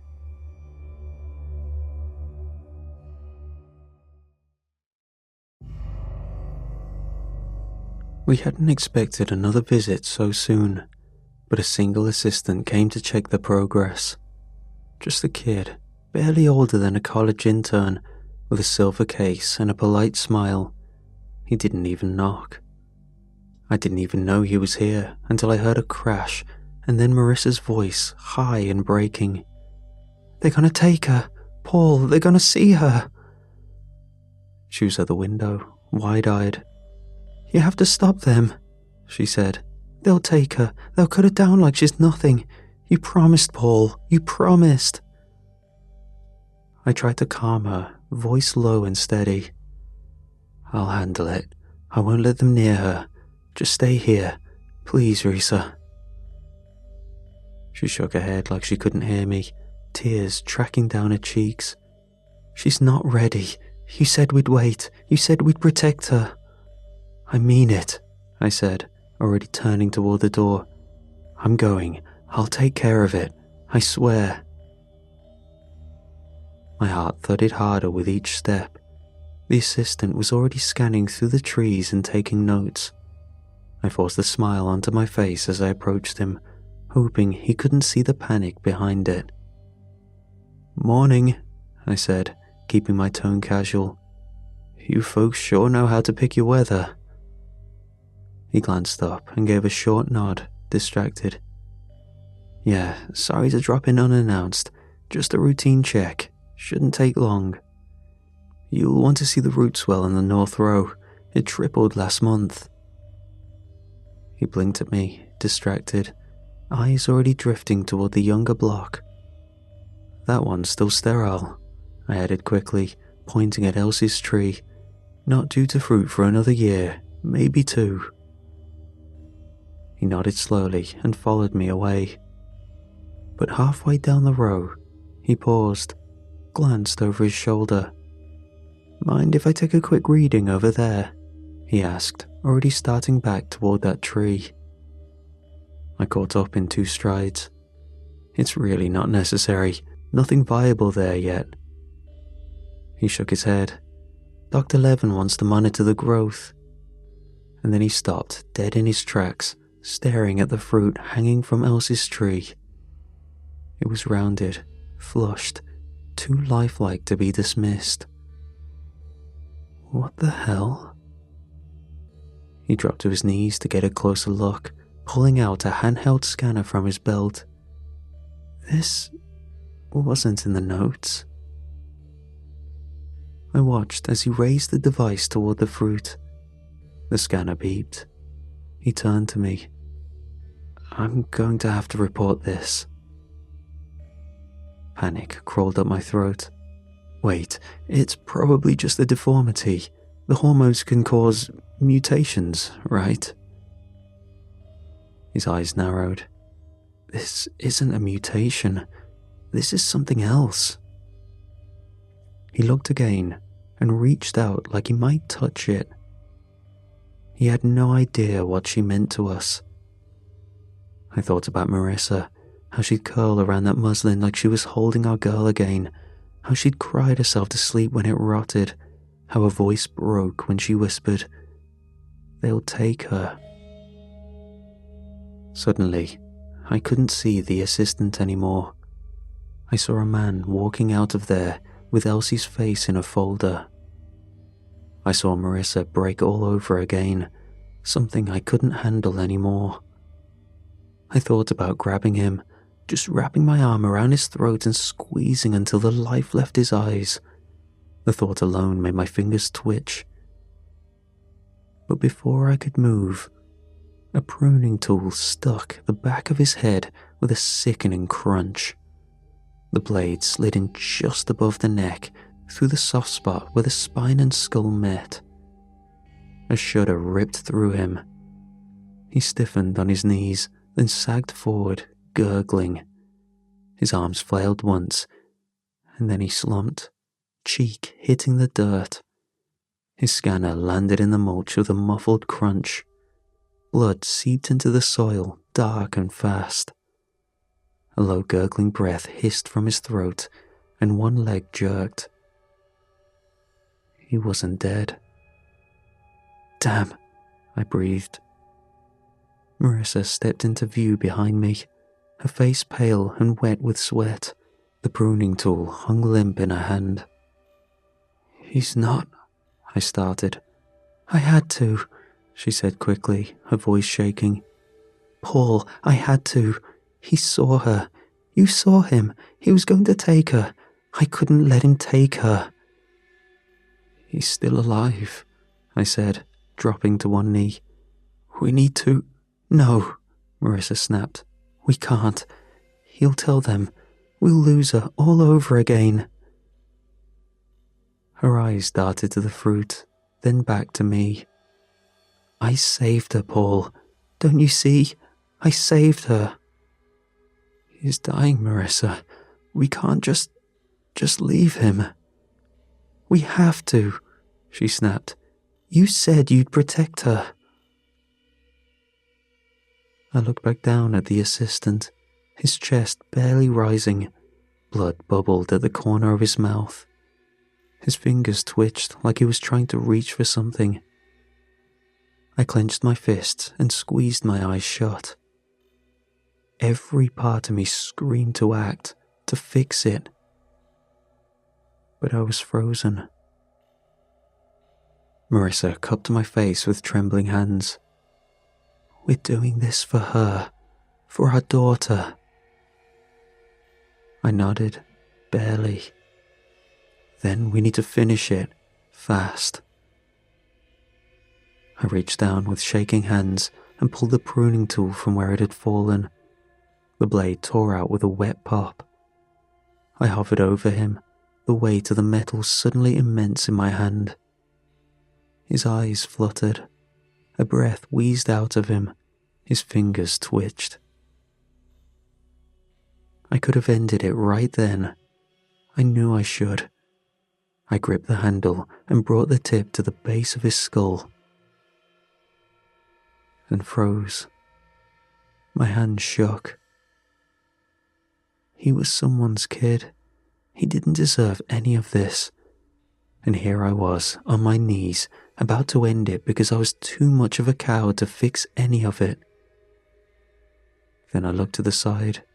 I saw Marissa holding the fruit. And for a second, I saw Elsie in her arms.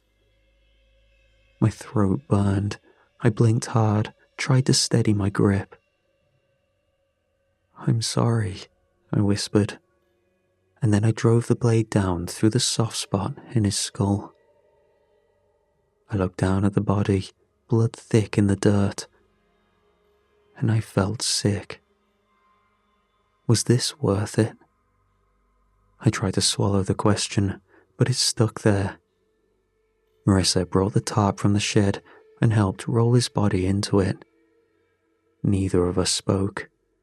We dragged him past the rows to the far edge near the compost pit, where the ground was softer. I took the shovel and started digging. The smell of dirt and blood mixed in the air. When the hole was deep enough, we lowered him in. I didn't look at his face. We covered it fast, packed the dirt back over, kicked mulch across the top. By the time we finished, my arms were shaking. Marissa stood beside me, her eyes glassy and far away. "We have to clean the scanner," she said, "and burn the tarp." I nodded. "And make sure they never send anyone again." A week passed. Every night I lay beside Marissa with the weight of what I'd done disturbing my thoughts. I kept telling myself it was for them, but I couldn't shake the sound of the gurgle in his throat.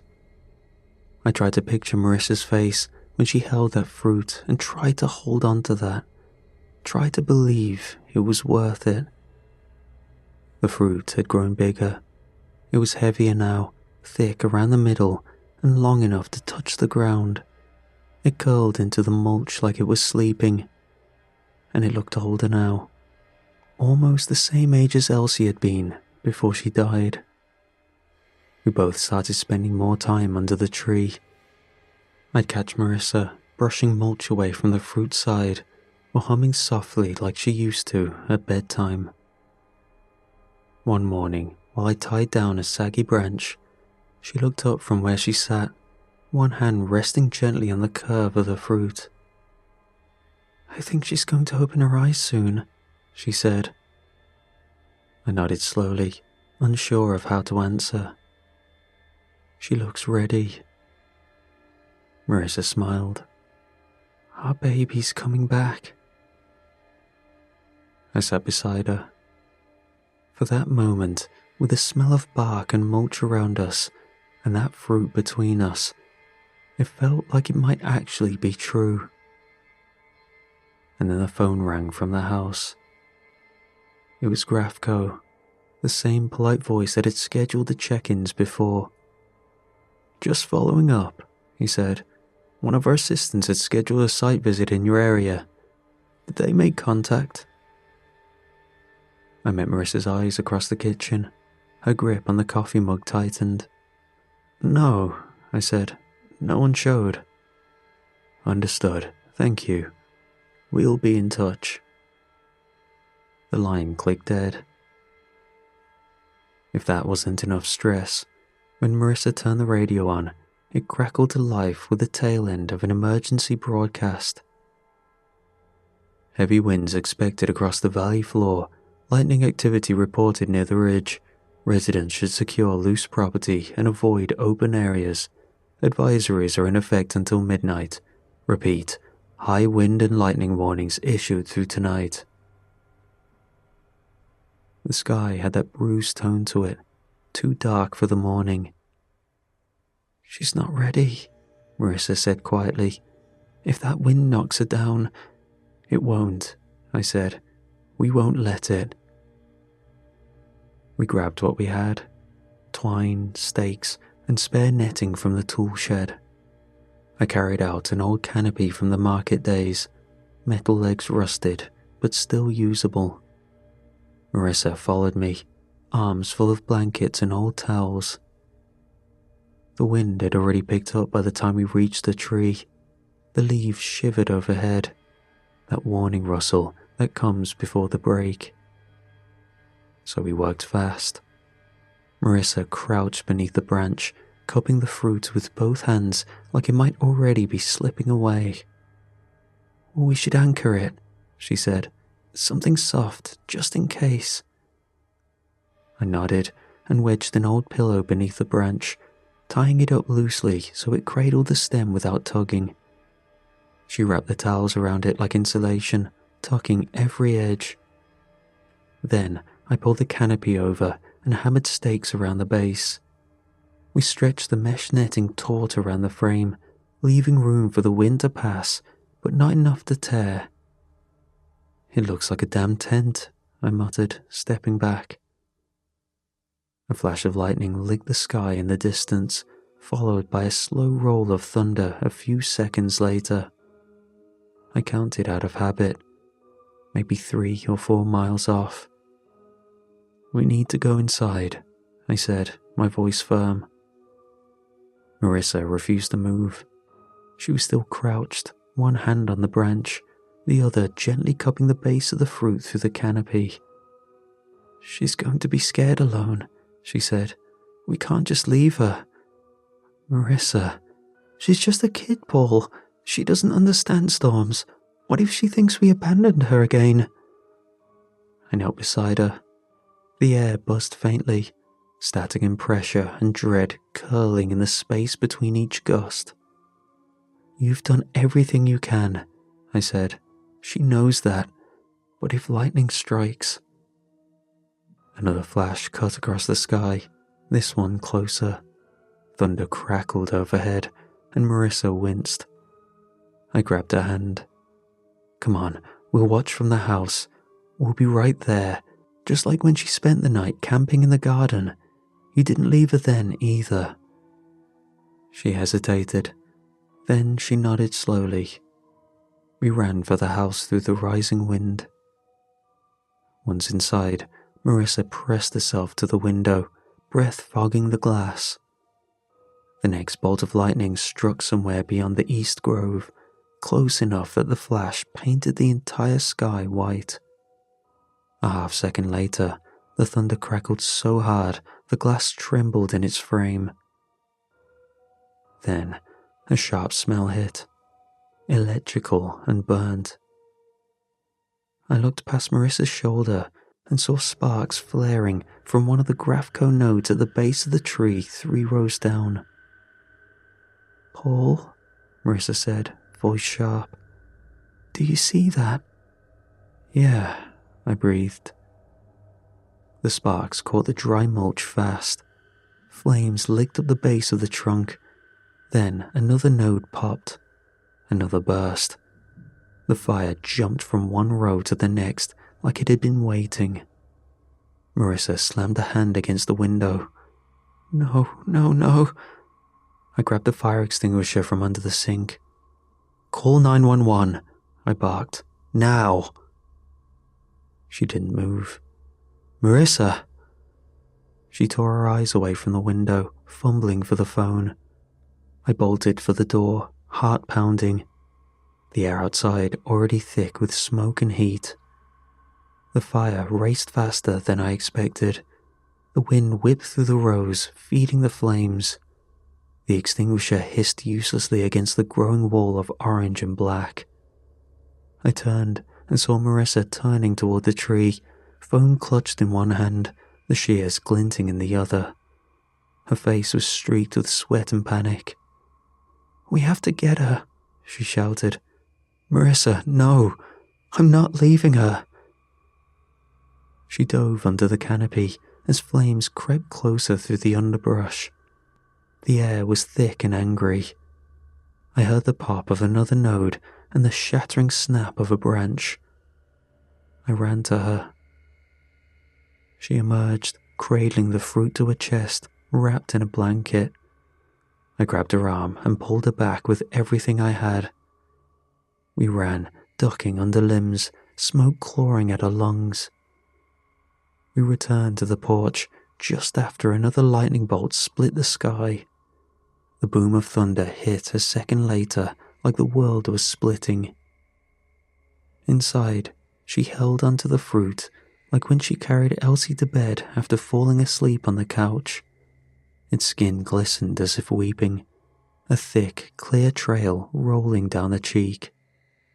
"Is that sap?" I asked. She shook her head slowly. "She's crying. She was scared." The fruit didn't pulse anymore, but it was warm. The resemblance was more complete than before. It looked done.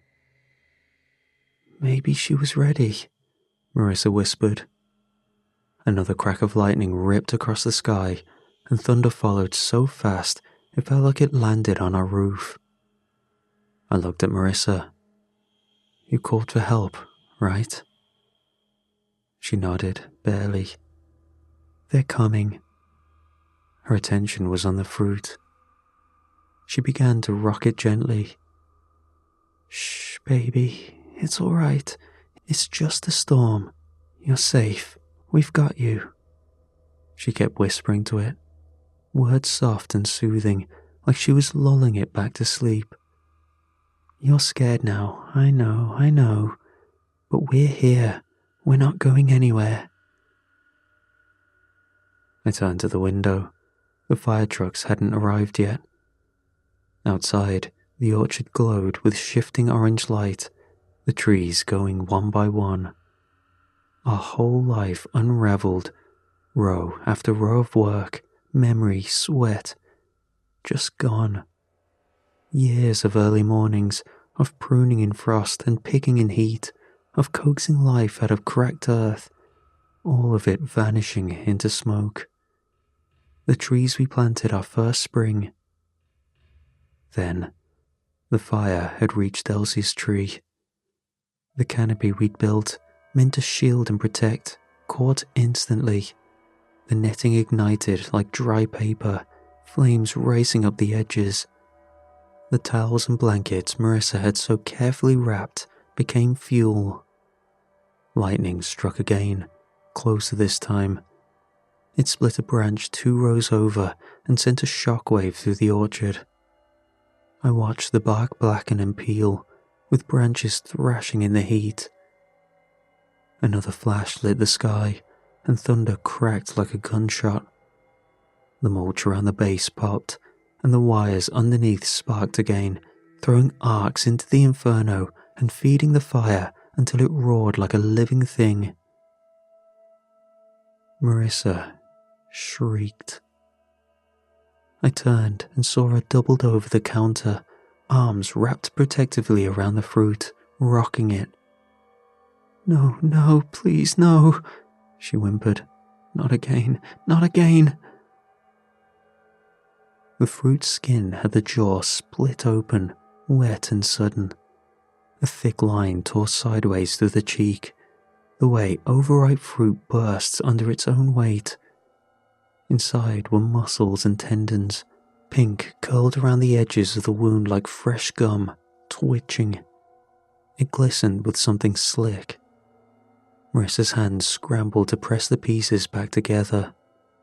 "No, baby, stay with me, please," she whispered, pressing her palms against the softening flesh like she could hold it in place by force. Her fingers smeared black and red residue across the muslin. "Don't go," she begged. "You're almost there, you're almost done. Please don't leave me." Then it started to cave.